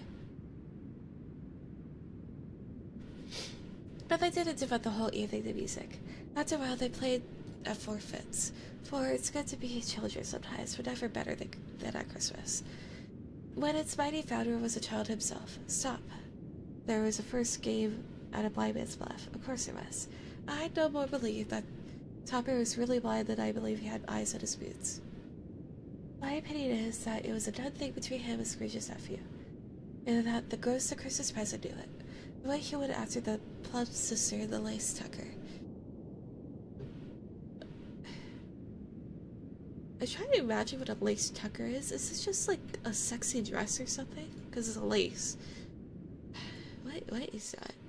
So I'm trying to imagine this like a hot plus size sister looks like. I don't know. Was an outrage on the credulity of human nature, knocking down the fire irons, tumbling over the chairs, rubbing against the piano, sweating himself among the curtains. Wherever she went, there he went he. He always knew where the plump sister was. He couldn't catch anybody else. If he had fallen up against her, as some of them did on purpose, he would have made a feat of endeavoring to seize you, which would have been a frontier understanding. He would have instantly have sighted off in the direction of the plump sister. Jonathan cried out that it wasn't fair. It really was not. But when at last he caught her, in spite of all the silken rustlings and rapid flutterings past him, he got her in her coat. Are we reading Spot now? Are we gonna? Is this starting in a spot? He got her into a corner where once there was no escape. His conduct was most execrable. For his pretending not to know her, his pretending that a necessary touch to her headdress, and further to assure himself of her identity by pressing a certain ring upon her finger, a certain chain about her neck. It was vile, monstrous. No doubt she told him her opinion of it, but another blind man being in office. They're so very confidential together behind the curtains. They had sex, everyone! They did it! They're fucking!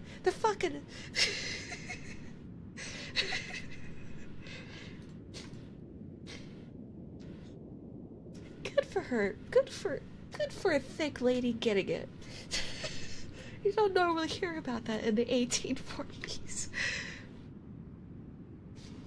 guess. I don't know. What was the beauty standards in 1840? Or 1843 when this story was published?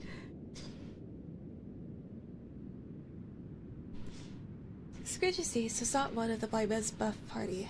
It was made comfortable with a large chair and footstool in a sun corner where the ghost and Scrooge were close behind her. But she joined in the fourth fence and loved to admiration with all the letters of the alphabet. I think thick people were in demand. Oh, I gotcha. I see. Still, good for her. Likewise, in the game of how, when, and where, she was very great, and to the secret joy of Scrooge's nephew beat her sister's hollow. I mean, yeah, fair enough. I can see that.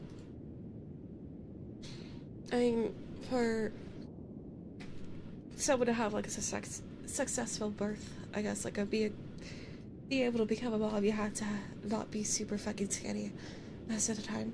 You had to gain some weight.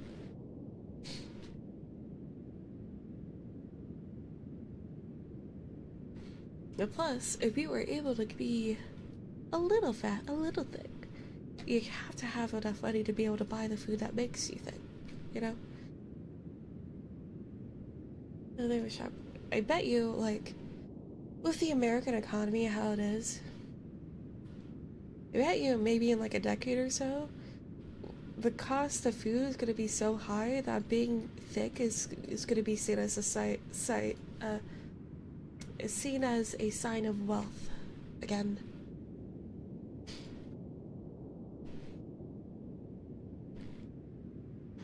Though right now being skinny isn't like really in right now in America because of Ozempic. Because like you have to have a lot of money to afford Ozempic. Anyways, where was I? I was in the middle of the paragraph. Where she was very great, and to the secret joy of Scrooge's nephew, beat her sister's hollow. Though they were sharp girls too, as Topper would have told you. There might have been 20 people there, young and old, but they all had played as son and Scrooge, only for forgetting the interest he had in what was going on. His voice made no sound in their ears, but he sometimes came out with his guess quite loud, and very often guessed quite right too, for the sharpest needle. That's Whitechapel. Warned not to cut in the eye, saw sharper than Scrooge, but as he took it in the head to be. The ghost was greatly pleased to find him in his food, looked upon him with such favor, that he begged like a boy to be allowed to stay until the guest departed, but in this the spirit could not be done. There's a new game, said Scrooge. 1/2 hour to spare, only one.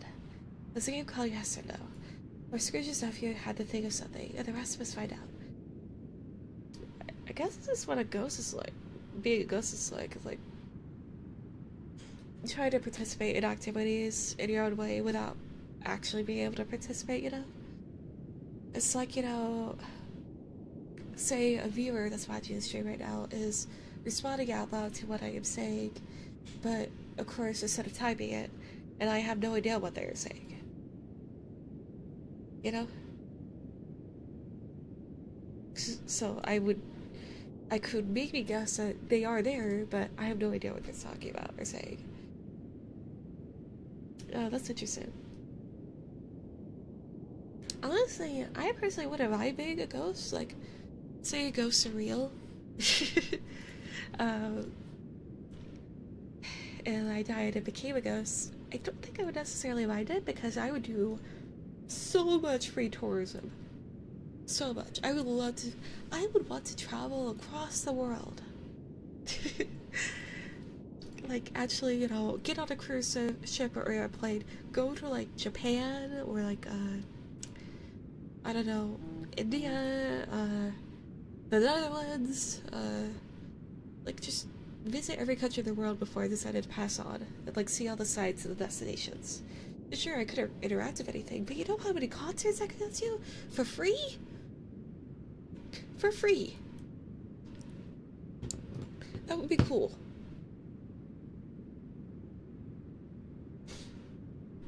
I mean, yeah, sure, but like, you don't know there's ghost programmers out there? There's ghost computers? You don't know that. You know how many ingenious scientists have died? in the history of ever. They, like, Einstein could have totally figured out something. You know? Although ghosts are usually bound by location or object. That's only if they're, like, angry ghosts that are haunting things. Or people. What if you don't pass on with this population of ghosts? That would kind of suck. But, that's okay. As I said, I'm sure there's some ingenious ghost scientists that can figure out the problems of their ghost existence.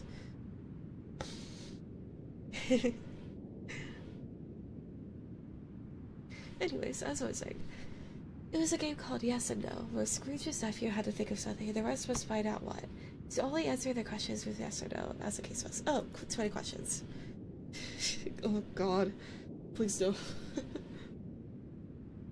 If I could ask, if there was any viewers gooning to my stream right now, I am very much judging you. Also, 1 second, coughing fit.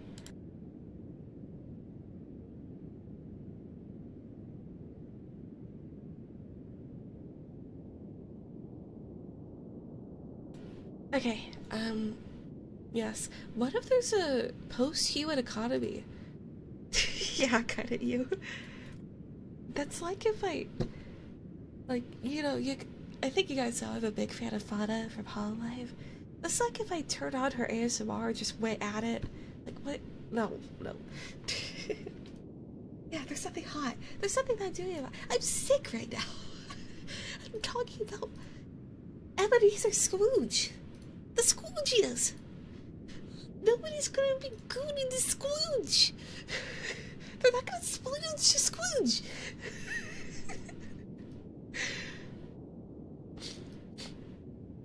Yeah, I am the phlegm queen.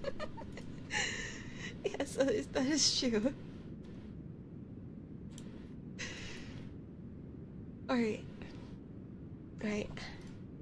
I should get back to it. Ghost surprise are kinda hot though. He's not my type. Personally.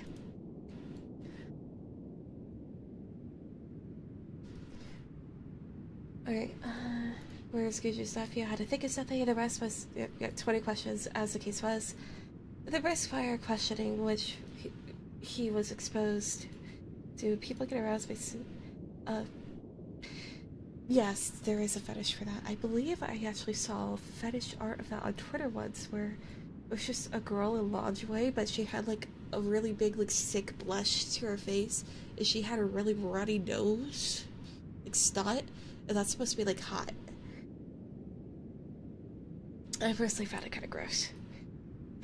I don't like it.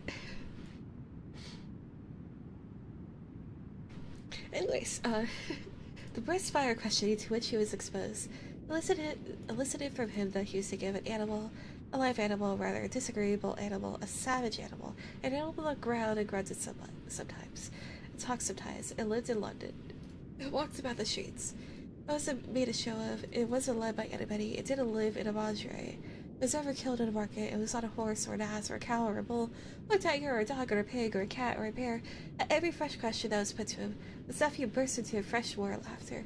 He was so inexpressibly tickled, he was obliged to get up out of the sofa and stand. At last the plump sister, lying in a similar state, cried out. I found out before us I'm very traumatized. Anyways, back to Little Timmy story. God. Yeah, Vor isn't very nice either. I don't get that one at all. I found it out. I know what it is, Fred. I know what it is. What is it? Cried Fred. It's your Uncle Scrooge. Which it certainly was. Admiration was a universal sentiment. Though some objected that the reply to was, is it a bear? Odd it might have been. Yes, insomuch as an answer in a negative was sufficient to have diverted their thoughts from Mr. Scrooge, supposing that they had never had any tendency that way. He has given us plenty of merriment, I am sure, said Fred. It would be ungrateful to not drink his health. Here is a glass of mulled wine ready to our hand at that moment. I say, Uncle Scrooge. Well, Uncle Scrooge, they cried. Yeah, Scrooge would die. A Merry Christmas and a Happy New Year to the old man, whatever he is. Said the Scrooge's nephew. He wouldn't take it from me, but may he have it nevertheless. Uncle Scrooge. Uncle Scrooge had imperceptibly become so gay and light of heart that he would have pledged the unconscious company in return and thanked them in an audible speech if the ghosts had given him time. But the whole scene passed off in the breath of the last words spoken by his nephew, and he and the spirit were again upon their travels. Much they saw and far they went, and many homes they visited, but always with a happy end. The spirits sat beside sick beds, and they were cheerful. On foreign lands, and they were close at home. By struggling men, and they were patient in their greater hope. By poverty, it was rich. In almshouse, hospital, jail. In miseries, every refuge, where vain man and his little brief authority had not made the door, and barred the spirit out, he left his blessing. It taught Scrooge his precepts. It was a long night, if it were only a night, but Scrooge had his doubts of his, because the Christmas holidays appeared to be condensed in the space of time they passed together. Strange, too, that while Scrooge remained unaltered in its outward form, the ghost grew older, clearly older. Scrooge had observed the strange, but never spoke of it. Until they left the children's 12th night party. When, looking at the spirit as they stood together in the open place, he noticed that his hair was gray.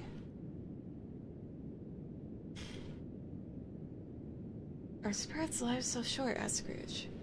My life upon this globe is very brief, replied the ghost. It ends tonight. Tonight?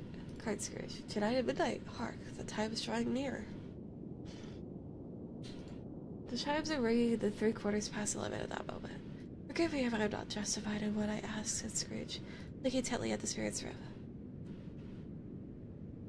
I see something strange and not belonging to yourself. Retreating from your skirts. Is it a foot or claw? Maybe. I feel like that's the next stave, like stave 4. We are not there yet. We are still in stave 3, even though it's been an hour and 16 minutes into stave 3. It might be a claw, for the flesh there is upon it, was the spirit's sorrowful reply. Look here. For the foldings of the robe, it brought 2 children, wretched, abject, frightful, hideous, miserable. They knelt down at its feet and clung upon the outside of his garment. Oh man, look here. Look, down here. There were a boy and a girl, yellow, meager, ragged, scowling wolfish, but prostrate too, in their humility. Where graceful youth should have filled their features out and touched them in its freshest tints. The sailor's shriveled hand, like that of age, had pinched and twisted them, and pulled them into shreds, where angels might have sat enthroned. I think we have like 2 hours left to go, give or take. Where was I? In the humility river, touching with the freshest tints, a sail, shriveled hand, like that of age, had pinched and twisted them, and pulled them into shreds, where angels might have sat enthroned. Devils lurked and glaring out menacingly. No change, no degradation, no perversion of humanity, in any grade. Through all the mysteries of wonderful creation, has monsters half so horrible and dread.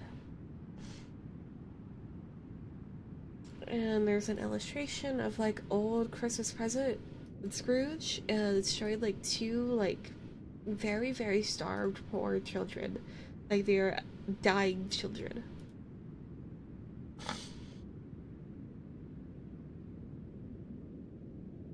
So Scrooge started back appalled. Having them shown to him in this way, he tried to say they were fine children, but the words choked themselves. Rather than be parties to a lie of such enormous magnitude. Spirits, are they yours? Scrooge could say no more. They are man's, said the spirit, looking down upon them, and then cling to me, appealing for their fathers, this boy's ignorance, this girl's want. Beware them both, in all the degrees, but most of all, beware this boy. For on his brow I see that is written which is doom. Unless the writing be erased, deny it, cried the spirit, stretching out his hands toward the city. Slide are those who tell it ye, omit it for your factitious purposes, and make it worse, and bide the end. Have they no refuge or resource? Cried Scrooge. Are there no prisons? Said the spirit. turning on him for the last time with his own words. Are there no workhouses? The bell struck 12. Scrooge looked about him for the ghost and saw it nod, as the latch strokes seemed to vibrate. He remembered the prediction of old Jacob Marley, and lifting his eyes, beheld a sullen phantom, draped and hooded, coming like a mist along the ground towards him. And the save 3. Oh my god. That was a lot. I really need to pee. So I'm gonna mute myself and bring us to the BRB screen. I did already turn the music down, so hopefully it's not too loud compared to my own voice. But I will be back in a couple minutes. I need to catch my breath, pee, get some water. I will be back.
Hey guys, I'm back. It only took me a few minutes. Luckily it didn't take me that long. Alright. Stage 4. The last of the spirits. The phantom slowly, gravely... Why, new number, who's this? Slowly, gravely, silently approached. When it came near him, Scrooge bent down upon his knee, for the very air through which the spirit moved, it seemed to scatter gloom and mystery. It was shrouded in a deep black garment, which concealed its head, its face, its form, and left nothing of it visible save one outstretched hand. But for this, it would have been difficult to detach its figure from the night, and separate it from the darkness by which it was surrounded. Hey, Vera. You want to say hi to chat? I don't know if you heard her. Anyways, he felt that it was tall and stately when it came beside him, and that its mysterious presence filled him with a sullen dread. Okay, Vera's on my chair now. Okay, give me a second, I gotta get her off.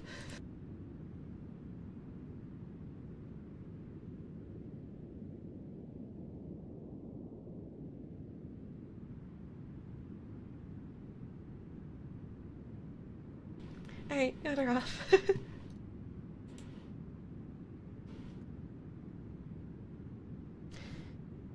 Anyways, he felt it was tall and stately when it came beside him, and that its mysterious presence filled him with solemn dread. He knew no more, for the spirit neither spoke nor moved.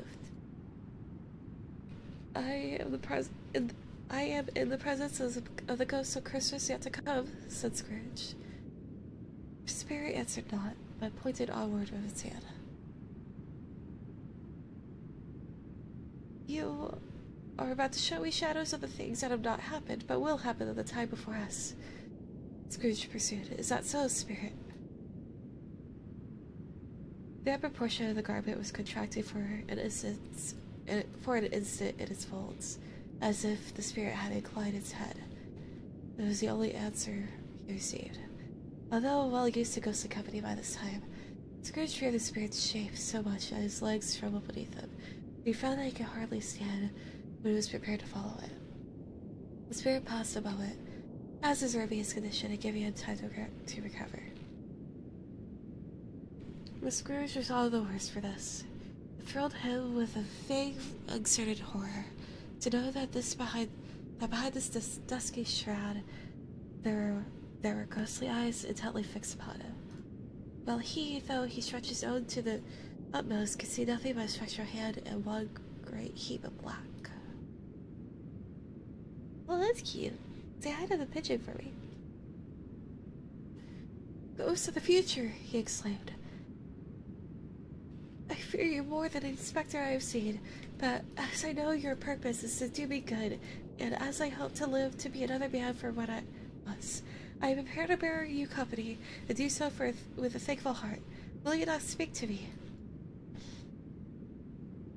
It gave him no reply. The hand was pointed straight before them. Lead on, said Scrooge. Lead on. The night is waning fast, and it is precious time for me, I know. Lead on, spirit. The phantom moved away as it had come towards him. The Scrooge followed in the shadows of his dress, which bore him up, he thought, carried him along. They scarcely seemed to enter the city, for the city rather seemed to spring up about them, and encompass them of its own acts. For there they were, in the heart of it on, change amongst the merchants who hurried up and down, and chinked the money in their pockets, and conversed in groups, and looked on their watches, and travelled thoughtfully with their great gold seals and so forth, and Scrooge could see them often. The spirit stopped aside one little knot of businessmen. Observing that they had pointed to them, Scrooge advanced to listen to their talk.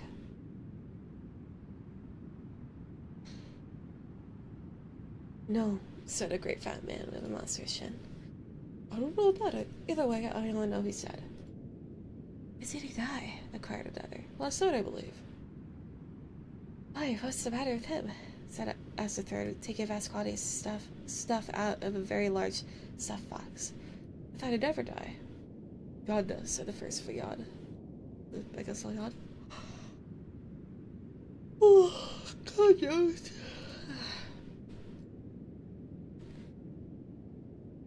What has he done with his money?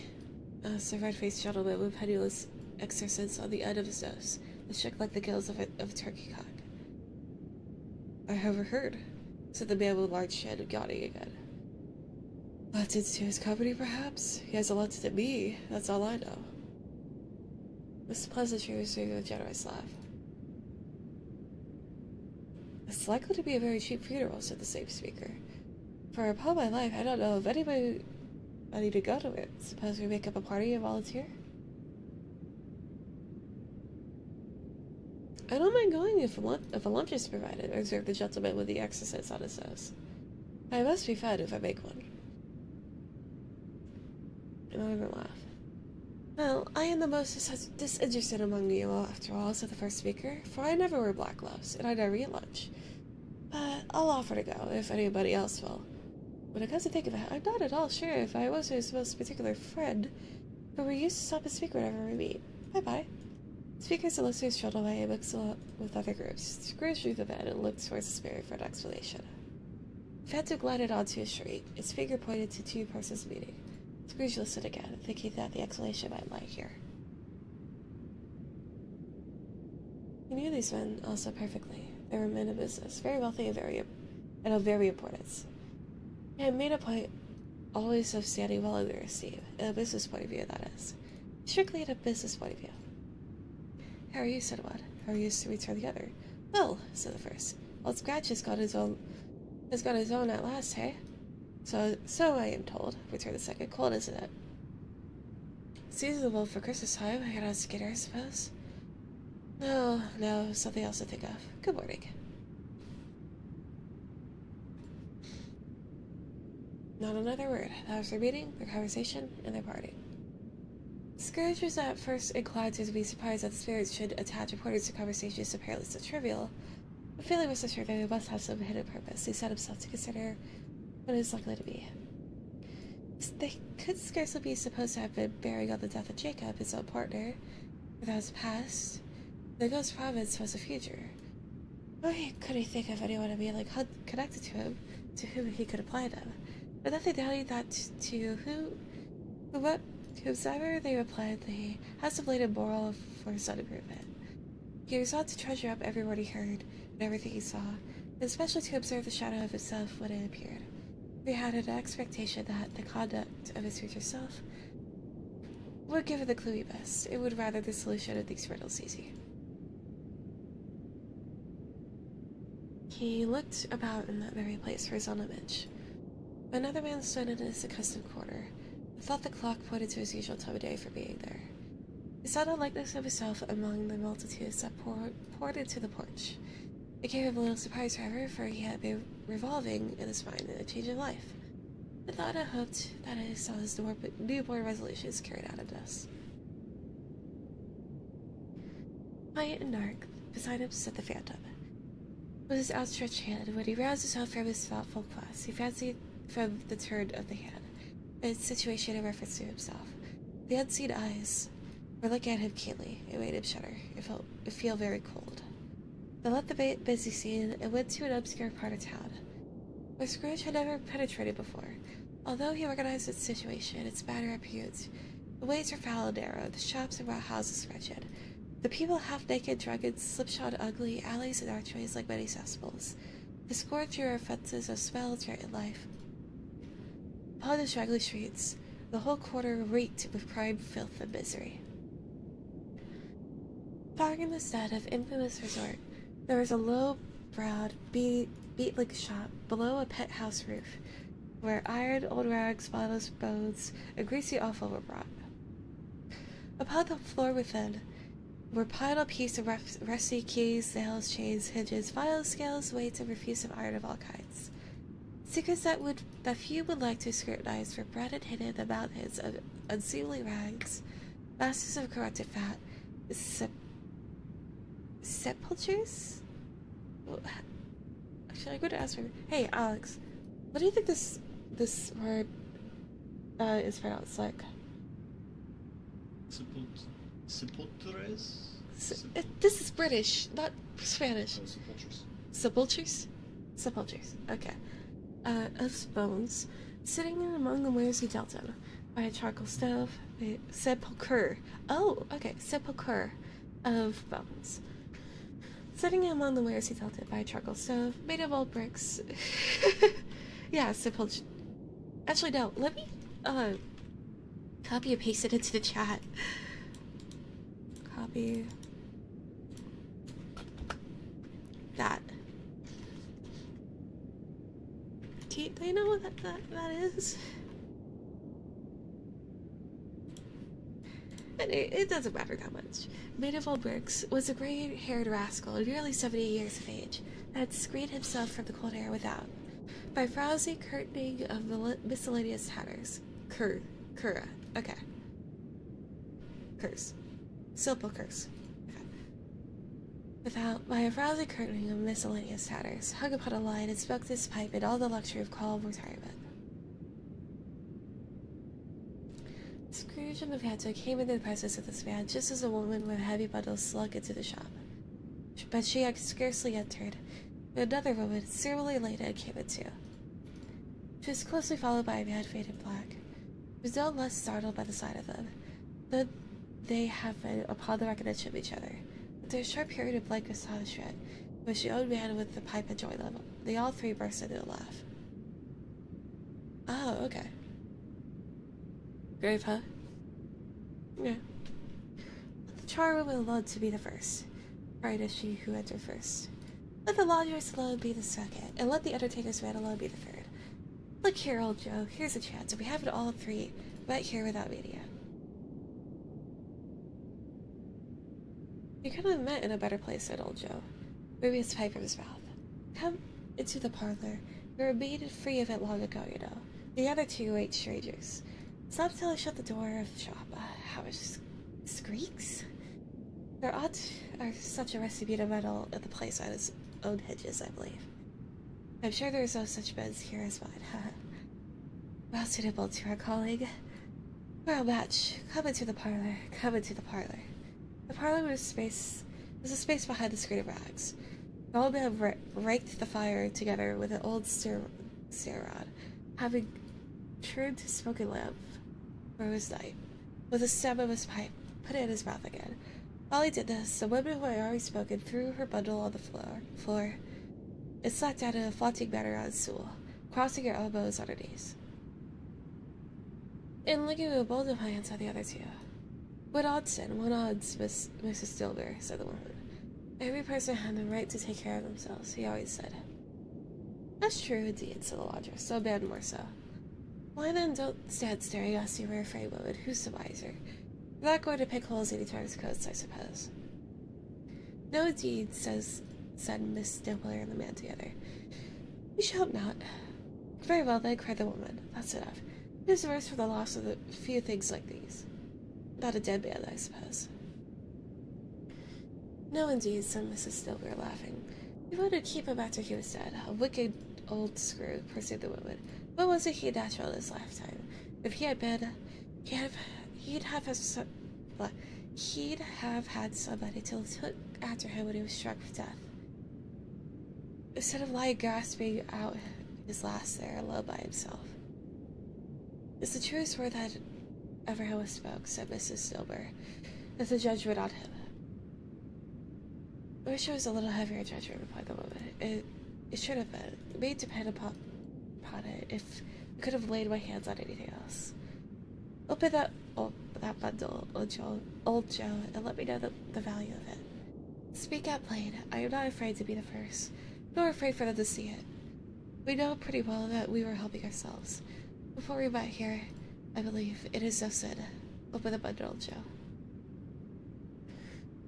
But the gallantry of her friends would not allow this. If the man in faded black, mounting the breach first, produced his plunder, it was not excessive. A seal or two, a pencil case, a pair of sleeve buttons, and a brooch of no great value were all. They were severally examined and praised by old Joe, who chalked the sums he was supposed to give for each upon the wall and added them into a total We found there was nothing more to come. That's your cat, said Joe. I would have given another 6 pence if I was to be boiled for not doing it. Who's next? Mrs. Dibley was next. Sheets and a towel, a little wearing apparel, 2 old-fashioned silver teaspoons, a pair of sugar tongs, and a few books. The cat was stood over the wall in some manner. I skip too much, lady, said it's a weakness of mine. That's the way I ran myself, said old Joe. That's your account. If you ask me for another penny, it made it into an open question. I repent for being so liberal and knocked down half a crown. Now undo my bundle, Joe, said the first woman. Joe went down on his knees for a greater convenience of opening it, and having unfastened it a great many knots, dragged out a large and heavy roll of some dark stuff. What do you call this, said Joe. Bed curtains? Ah, returned the woman, laughing and leaning towards it, forward on her crossed arms. Bed curtains? Yes, you don't mean to say you took him down riggings and all with him lying there, said Joe. Yes, I do, replied the woman. Why not? You were born to make your fortune, said Joe. You'll certainly do it. I certainly shan't hold my hand, and when I can get anything in it by wishing it out, for the sake of such a man as he was, I promise you, Joe, returned the woman coolly. Don't drop that oil upon the blankets, Sal. His blankets, asked Joe. Who else do you think? Replied the woman. He isn't likely to take cold without him, I dare say. Hope he didn't die of anything catching, eh? Said old Joe, stopping his work, looking up. Don't you be afraid of that, returned the woman. I ain't so fond of his company that I'd loiter about him for such things if he did. You may look through that shirt till your eyes ache, but you won't find a hole in it, nor through a bare place. It's the best he had, and a fine one, too. They'd have wasted it if it hadn't been for me. When are you home wasting of it? Asked old Joe. Putting it on him to be buried in, of course, replied the woman with a laugh. Tommy was fool enough to do it. But I took it off again. If calico ain't good enough for such a purpose, it isn't good enough for anything. It's quite as becoming of the body. To the body, he can't look uglier than he did at that one. Scrooge listened to this dialogue in horror as he sat grouped about their spoil, and the scanty light afforded by the old man's lamp. He viewed them with a distinction and disgust, which hardly had been greater, though they had been obscene demons marketing the corpse itself. Laughed the same woman when old Joe, producing a flannel bag with money in it, told out their several gates upon the ground. This is the end of it, you see. He frightened everyone of the way away from him when he was alive to profit us when he was dead. Spirit, said Scrooge, shuddering from head to foot. I see. The case of this unhappy man might be my own. My life tends to be that way now. Merciful heaven, what is this? He recoiled in terror, for the scene had changed. Now he had almost such a bed, a bare, uncurtained bed, a which beneath a ragged sheet, light something covered up, which, though dumb, announced itself in an awful language.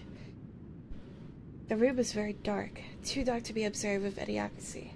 The Scrooge glanced round at it in obedience to a secret impulse, anxious to know what kind of room it was. Pale light, rising in the outer air, fell straight upon the bed, and on it fluttered a bare raft. A watch, unwept, uncared for, was the body of this man. I mean, if you want to take a minute break, that's fine. It's 42:50 for me. You need to get water. I'm giving you exactly a minute.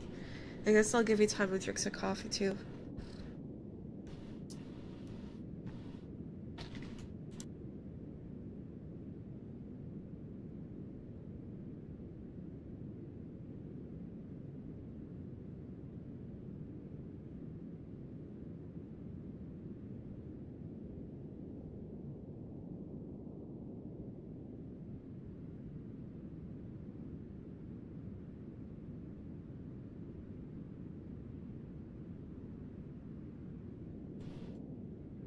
Back already? I almost finished my coffee.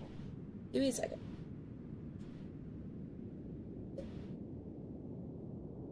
Okay, I finished it.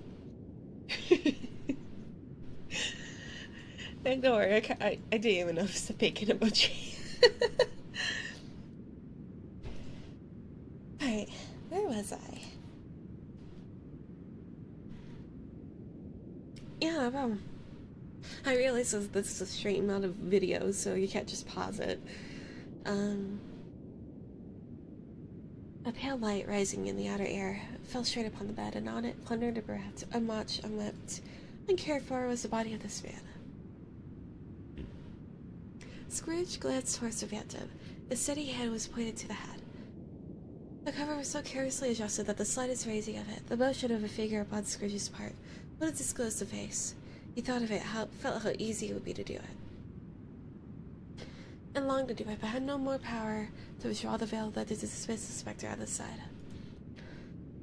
Oh, cold, cold, rigid, dreadful death, set up thine altar here, and dress it with such terrors as thou hast thought at thy command, for this is thy dominion. But of the loved, revered, and honored head, thou canst not turn one hair to thy dread purposes, or make one feature odious.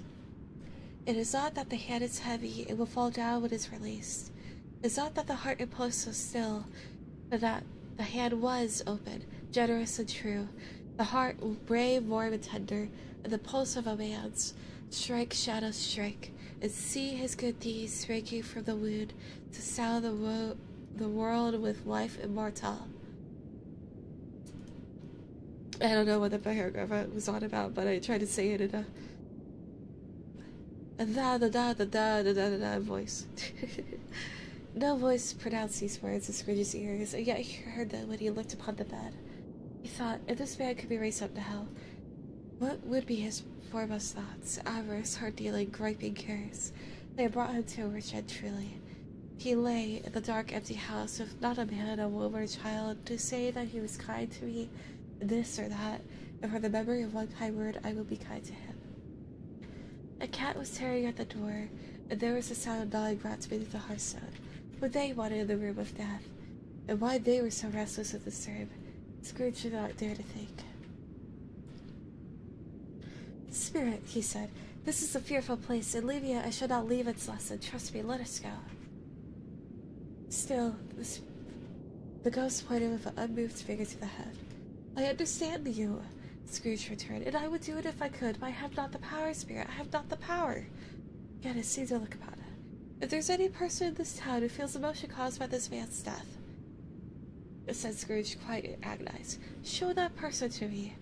Spirit, I beseech you. The phantom spread his dark robe before him for a moment like a wing, and withdrawing it, revealed a room by daylight where a mother and her children were. She was expecting someone with an anxious eagerness, for she walked up and down the room, startled by every sound. Looked out from the window, glanced at the clock, tried but in vain to work with her needle, and could hardly bear the voices of the children in her play. At length the long-expected knock was heard. She hurried to the door and met her husband, a man whose face was careworn and depressed. Though he was young, there was a remarkable expression in it now, a kind of serious delight which she felt ashamed, but she struggled to repress. He sat down to the dinner that had been hoarding for him by the fire, in which she asked him faintly of what news, which was not until after long silence he appeared embarrassed at how to answer. Is it good, she said, or bad, to help him? Bad, he answered. Are we quite ruined? No, there's hope yet, Caroline. If he relents, she said amazed, there is. Nothing is past hope if such miracles happen. He is past relenting, said her husband. He is dead. She was a mild and patient creature if her face spoke truth, but she was thankful in her soul to hear it, as she said so with clasped hands. She prayed forgiveness the next moment. It was sorry, but the first was the emotion in her heart. What the half-good chunk of woo who I told you of last night, said he. Well, I tried to say it would take a week's delay, but what I thought was a mere excuse to avoid me turns out to have been quite true. He's not only very ill, but dying then. To whom will our debt be transferred? I don't know, but before that time we shall be ready with the money. Even though we are not, it would be a bad fortune indeed to find so merciless a creditor and his successor. May sleep tonight with light hearts, Caroline. Yes, soften as they would, their hearts were lighter. The children's faces hushed and clustered around to hear what they so little understood, were brighter. It was a happier house for this man's death.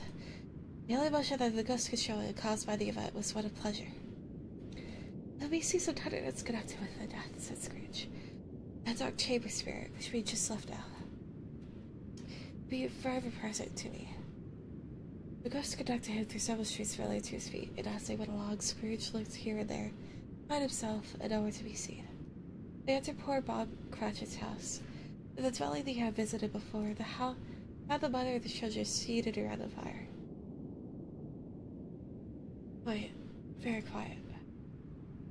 Noisy little Cratchits were still as statues in my corner. I sat looking at my Peter.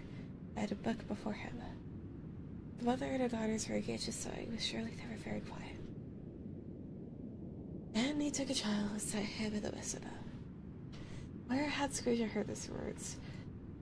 Had he not dreamed that the boy must have read them out, and he and the spirit crossed the threshold? Why did he not go on? The mother laid her work upon the table and put her hand up to her face. The color hurts my eyes, said she. The color, oh, poor Tiny Tim. They're better now again, said Cratchit's wife. He's a weep by candlelight, but would it show the weak eyes to your father when he comes out for the world? This be nearest time. Has it rather, Peter hesitated, shutting up his book.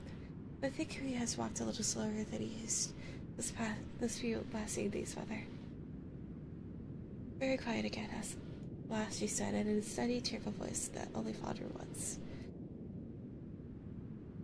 I have known him walk with Tiny Tim upon his shoulder, very fast indeed. So have I, cried Peter often.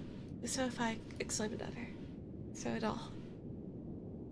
But he was very light to carry, she resumed, intent upon her work. His father loved it so. It was no trouble, and there was your father at the door. She hurried out to meet him, and little Bob and his comforter, he had need of it, poor fellow, came in. His tea was ready for him on the hob, and they had all tried who should help him to it most. Then the two young Cratchits got upon his knees and laid, each child a little cheek against his face, as if they said, Don't mind it, father, don't be grieved. Bob was very cheerful with them, and spoke, coughing that, ugh.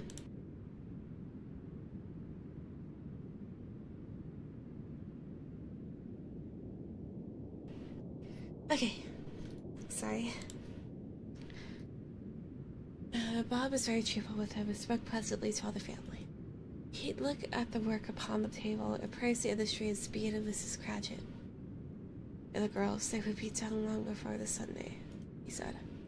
This is so abstract. Like, this dude was really on something. Yeah, definitely. It's interesting, though. I'll say that. Sunday? You went today, then, Robert? Said his wife. Yes, my dear, returned Bob. I wish you could have gone.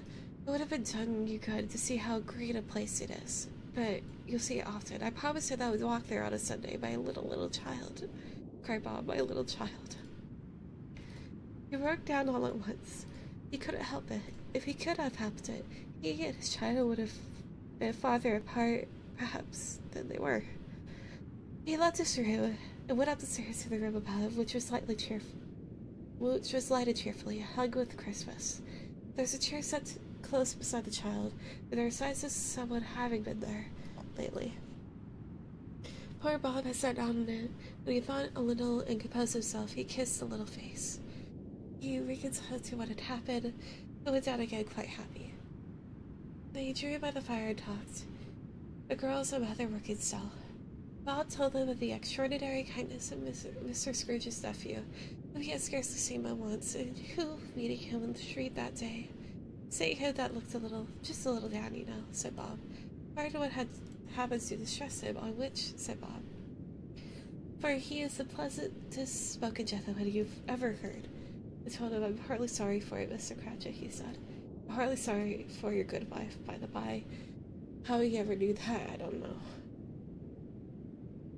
Knew what, my dear? Well, I thought you were a good wife, replied Bob.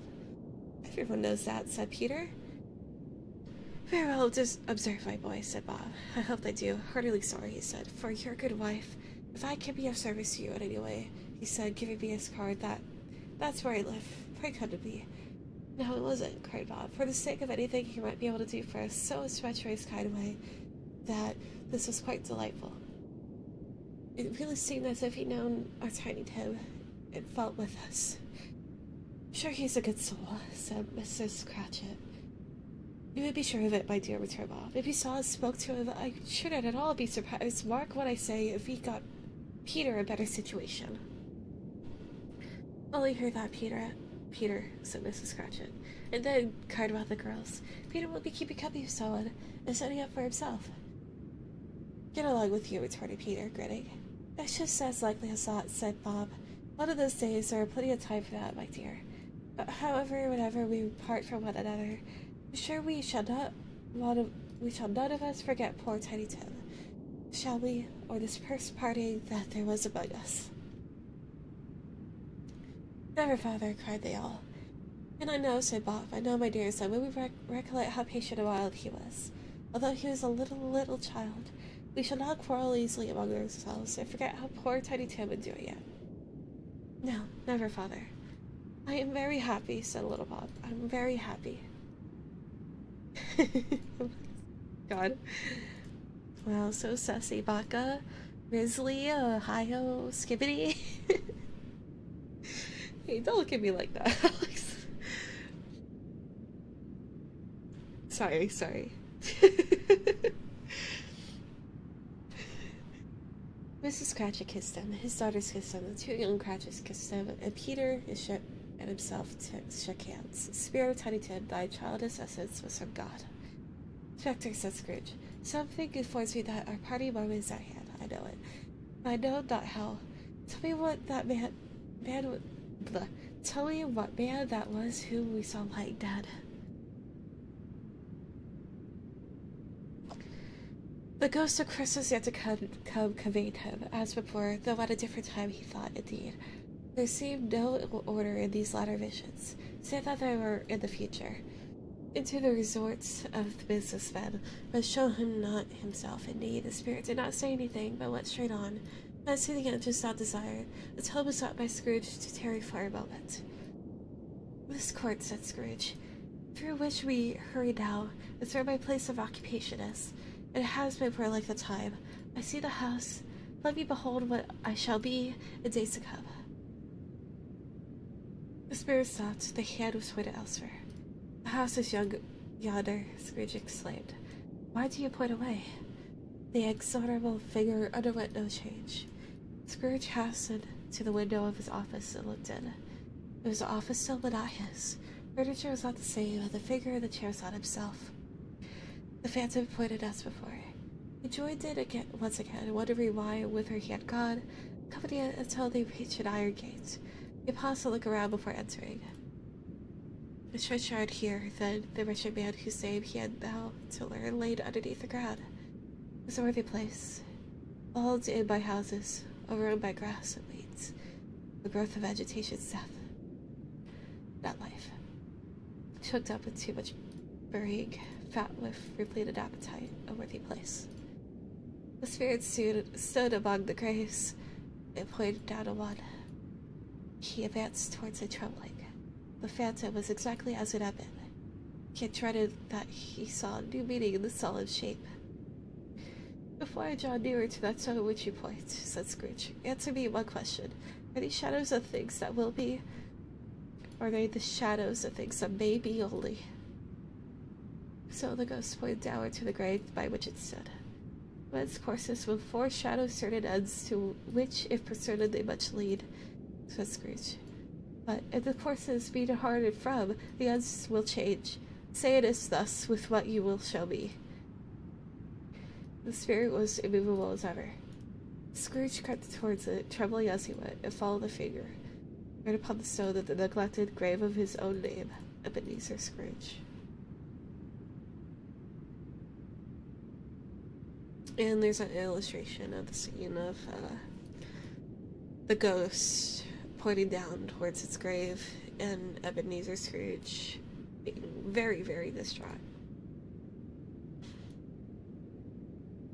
The last of the spirits. Am I that man who lay upon the bed? He cried upon his knees. The finger pointed from that grave to him and back again. No, spirit, oh no, no. The finger was still there. Spirit, he cried, tight, clutching at its robe. Hear me, I am not the man I was. I would not be the man I must have been but for this intercourse. Why show me this if I am past all hope? For the first time, the hand appeared to shake. Good spirit, he pursued, as down upon the ground he fell before it. Your nature intercedes for me, and it pities me. Assure me that I may yet change these shadows you have shown me by an altered life. The kind hand trembled. I will honor Christmas in my heart, and try to keep it all the year. I live in the past, the present, and the future. Spirits of all three shall strive within me. I will not shut out the lessons they teach. Oh, tell me I may sponge away the writings on this stone.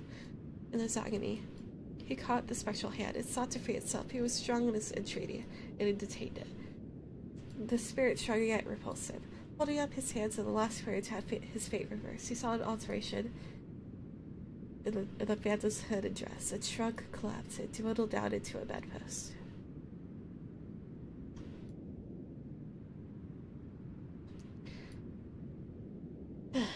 End of stave 4. Stave 5. The end of it. Yes, the bedpost was his own. The best post was his own. The room was his own. Best and happiest of all. The time before him was his own, and make amends in.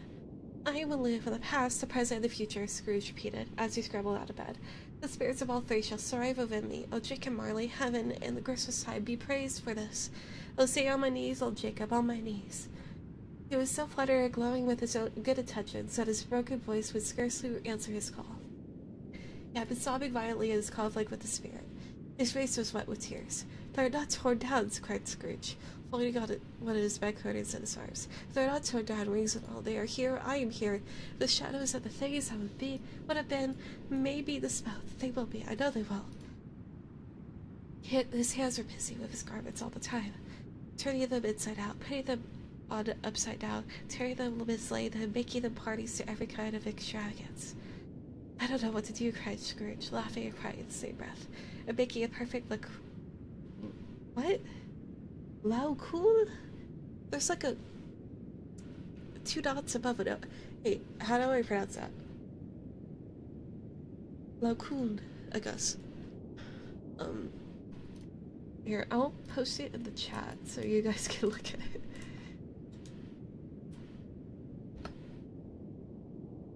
There.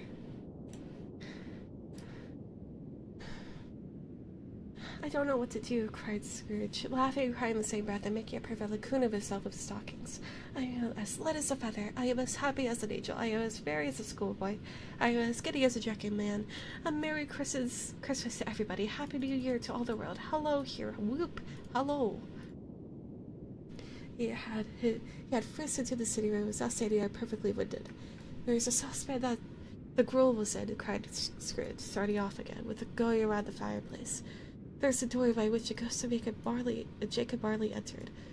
There's a corner where the ghost of Christmas presents sat. There's a window where I saw the wandering spirits. It's all right. It's all true. It all happened. Really, for a man who had been out of practice for so many years, it was splendid wrath. The most illustrious laugh. The father of a long, long line of brilliant laughs. I don't know what day of the month it is, said Scrooge. I don't know how long I have been among the spirits. I don't know anything. I'm quite a baby. Never mind, I don't care. I'd rather be a baby. Hello, whoop, hello here. I feel like he's going insane. He was checked into transports by the churches ringing out the lustiest peals he had ever heard. Clash, clang, hammer, ding, dog, bell, bell, dog, ding, hammer, clang, clash. Oh, glorious, glorious. Running to the window, he opened it and put out his hand. No fog, no mist, clear, bright, jovial steering, cold, cold piping for the blood to dance to. Golden sunlight, heavenly sky, sweet fresh air, merry bells. Oh, glorious, glorious. What's today's? Cried Scrooge, calling downward to a boy in something close who perhaps had loitered in to look about him. Eh? Returned the boy with all his might of wonder. What's today, my fine fellow? Said Scrooge. Today? Cried the boy. Why, Christmas Day. It's Christmas Day, said Scrooge to himself. I haven't missed it. The spirits have done it all in one night. I can do anything they like. Of course they can, of course they can. Hello, my fine fellow. Hello? Returned the boy. Do you know the Polters of the next street but one at the corner? Scrooge inquired. Sure, hope I did, replied the lad. An intelligent boy, said Scrooge. Remarkable boy. Do you know whether they sold the prize turkey that you were hanging up there? Not the little prize turkey, the big one? What, the one as big as me? Returned the boy. What a delightful boy. It's a pleasure to talk to him. My buck. It's taken there now, replied the boy. It is? Go and buy it, said Scrooge. Locker! Exclaimed the boy. No, said Scrooge. I am in earnest. Go and buy it and tell him to bring it here, that I may give them the direction where to take it. Come back with a man, I'll give you a shilling. Come back with him in less than 5 minutes, I'll give you half a crown. The boy was off like a shot. He must have had a steady hand and a trigger who would have shot off half as so fast. I'll send it to Bob Cratchit, whispered Scrooge, waving his hands and smiling with a laugh. You shan't know who sends it. It's twice the size of Tiny Tim. Joe Miller never made such a joke as sending it to Bob's Willie. The hand in which he wrote the address was not a steady one, but write it he did. Somehow it went down the stairs to the open street door, ready for the coming of the Polter's man as he stood there waiting his arrival. The knocker caught his eye. I shall love it as long as I live, cried Scrooge, patting it with his head. I'll scarcely ever look at it before. What an honest expression it has in his face. It's a wonderful knocker. Here's the turkey. Hello, Whoop. How are you? Merry Christmas. It was a turkey. He never could have stood upon his legs, that bird. He would have snapped them short off in a minute, like sticks of sealing wax. Why, is it possible to carry that to Camden Town, said Scrooge. You must have a cab. Cab? This is the 1840. Cars aren't invented yet. Maybe like a carriage of horses? Maybe? Probably. The chuckle was the chuckle with which he said this, and the chuckle with which he paid for the turkey, and the chuckle with which he paid for the cab, and the chuckle with which he recompensed the boy, were only to be exceeded by the chuckle with which he sat down breathless in a chair again, and chuckled till he cried. Shaving was not an easy task for the hand because he didn't shake very much. But the shaving requires attention, even when you don't hands while you're at it. Yeah, there's a lot of chuckling.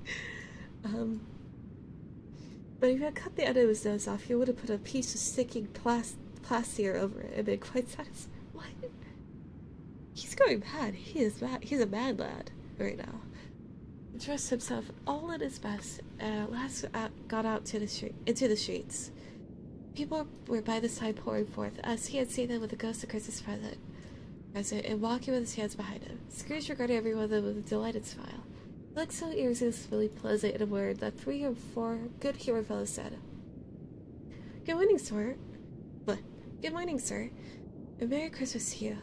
And Scrooge said often afterwards that of all the blithe sounds he had ever heard, those were the blithest in his ears. Had not gone far, coming on towards him, he beheld the portly gentleman, and walked into his counting house of the day before. He said, Scrooge and Marley's, I believe.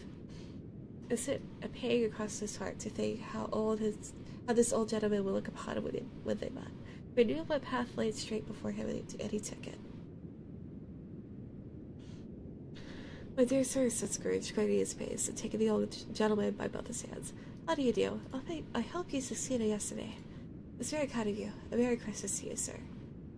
Mr. Scrooge? Yes, said Scrooge. That is my name. I fear not it may be pleasant to you. Allow me to ask you your pardon. Will you have this goodness? Here Scrooge whispered in his ear. Lord bless me, cried the gentleman, as if his breath was taken away. My dear Scrooge, are you serious? If you please, said Scrooge, not a farthing less. A great many back payments are included in it, I assure you. Will you do me that favor? My dear sir, said the other, shaking hands with him. I don't know what to say to such magnificent... Don't say anything, please, retorted Scrooge. Come and see me. Will you come and see me? I will, cried the old gentleman. It was clear he meant to do it. Thank ye, said Scrooge. I am much obliged to you. I thank you 50 times. Bless you. Went to church. About coffee fit. 1 second.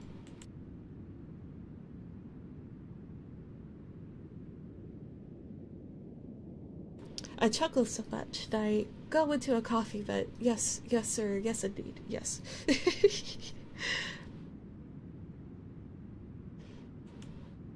He went to church and walked about the streets and watched people hurry to and fro and patted children on the head. Yeah, just old gentlemen. Yeah, I'm okay.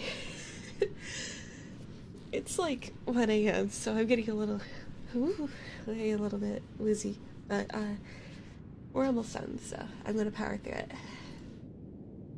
It's Christmas spirit is within me. I must do it. I am compelled to do it. The ghosts of Christmas past, present, future have all possessed me, Pratty. Watched people hurrying to and fro, and patted the children on the head, and questioned beggars who looked down upon the kitchens of houses, and up to the windows, and found that everything could yield him pleasure. He had never dreamed that any walk, that anything could give him so much happiness. In the afternoon, he turned his steps towards his nephew's house.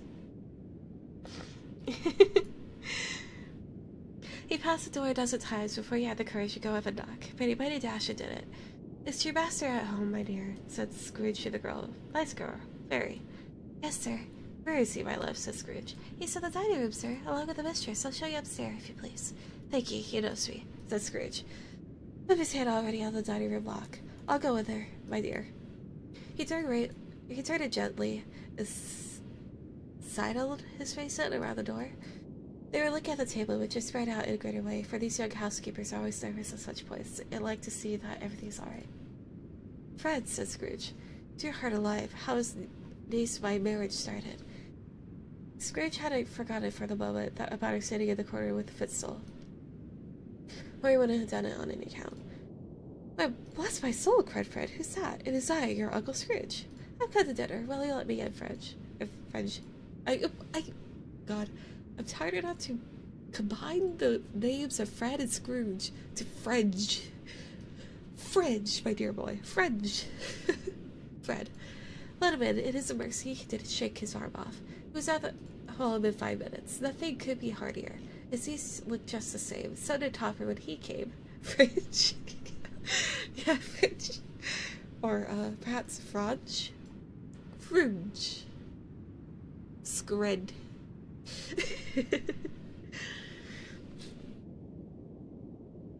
So did Topper when he came. So did the plump sister when she came. So did everyone when they came. Wonderful party, wonderful games, wonderful unanimity, wonderful happiness. Uncle Scrooge. Oh God, under Uncle Scrooge, he's here. But he was early at the office the next morning. Oh, he was early there. If only he could be there first and catch Bob Cratchit coming late. That was the thing he had set in his heart upon. And he did it. Yes, he did. The clock struck 9. No Bob. 1/4 past. No Bob. His full 18 minutes and a half behind his time. Scrooge sat with his door wide open, that he might see him come into his take. His hat was off before he opened the door, his covered in two. He was on his stool in a jiffy, driving away with his pen as if he were trying to overtake 9 o'clock. "Hello," growled... "Hello," growled Scrooge in his accustomed voice as near as he could feign it. "What do you mean by coming here this time of day?" "I'm very sorry, sir," said Bob. "I am behind my time." "You are?" repeated Scrooge. "Yes, I think you are. Step this way, sir, if you please." "It's only once a year, sir," said Bob, appearing from the tank. "It shall not be repeated. I was making rather merry yesterday, sir." "Now, I'll tell you what, my friend," said Scrooge. "I'm not going to stand for this sort of thing any longer, and therefore," he continued, leaping from his stool, and giving Bob such a dig into the waistcoat, he staggered back into the tank again. "And therefore, I'm about to raise your salary." Bob trembled and got a little nearer to the ruler. He had a momentary idea of knocking Scrooge down with it, holding him and calling to the people in the court for a help and a straight waistcoat. "A Merry Christmas, Bob," said Scrooge with earnestness that could not be mistaken, as he clapped him on the back. "A Merry Christmas, Bob, my good fellow. Then I have given you for many a year. I'll raise your salary and endeavor to assist your struggling family. We'll discuss your affairs this very afternoon, over a Christmas bowl of smoky mission, Bob. Make up the fires. Buy another coal scuttle before you dot another I, Bob Cratchit." And then there's an illustration of Scrooge and Bob, making merry and all that. Raise your salary is sound exact same. God. And thank you for the hearts, whoever sent me the hearts in the chat. Thank you. Scrooge was better than his word. He did it all, and infinitely more. And to Tiny Tim, who did not die, he was a second father. He became as good a friend, as good a master, and as good a man. As good as the good old city knew. Or any other good old city, town, or borough in the good old world. Some people laughed to see the alteration, but he let them laugh. A little heated, though, for he was wise enough to know that nothing ever happened on this globe for good, and which some people did not have their fill of laughter on the outset. And knowing that such as these would be blind anyway, he thought it quite as well as they should wrinkle up in their eyes and grins, as have the melody in less attractive forms. His own heart laughed, and that was quite enough for him. He had no further intercourse with spirits, but lived upon the total absence principle ever afterwards. It was always said of him that he knew how to keep Christmas well. The meaning of life possessed knowledge. May that be truly said of us, and all of us. And so, as Tiny Tim observed, God bless us, everyone. The end. And as to say that, give me 1 second.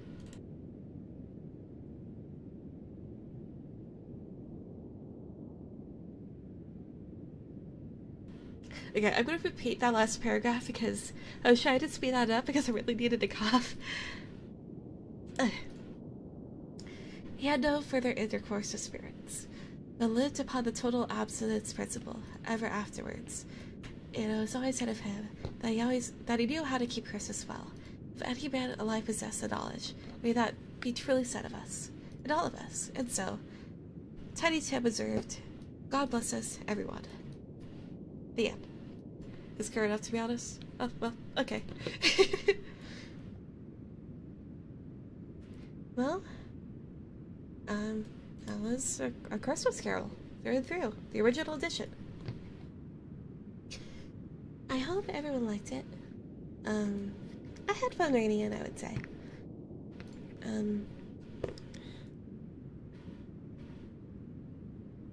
I don't know what to say now, outside of Merry Christmas and Happy Holidays, everyone. We appreciate this quality time spent with us on Christmas. Oh yeah, of course. I mean, Christmas is my favorite holiday, though I celebrate as more of a cultural thing. Yule will be more of the holiday of my faith. Go over a classic piece of English literature. And I hope next year, I'll probably keep the same setup with this overlay and whatnot.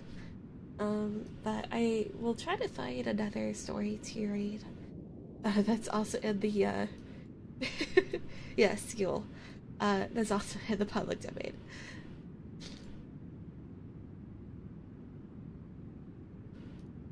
You know, nobody celebrates Yule, so Christmas is the next best thing. At least for me. Even after you played that game about Yule Cat, Yule Tiny Yule people. Yeah, I mean, let's just say I'm not a Christian. So, yeah, Yule would technically be most appropriate for me, but that, Yule's already passed. That happened on the 21st. So, yeah. It is 1:22 a.m. and I have a big day tomorrow with Christmas with my roommates. So, I hope everyone has a good night or a good day, depending on which part of the world you're at. And, I think next time I'm gonna stream, I work Wednesday, I don't work tomorrow. I work Thursday, Friday. Oh, 1 second, I gotta cough.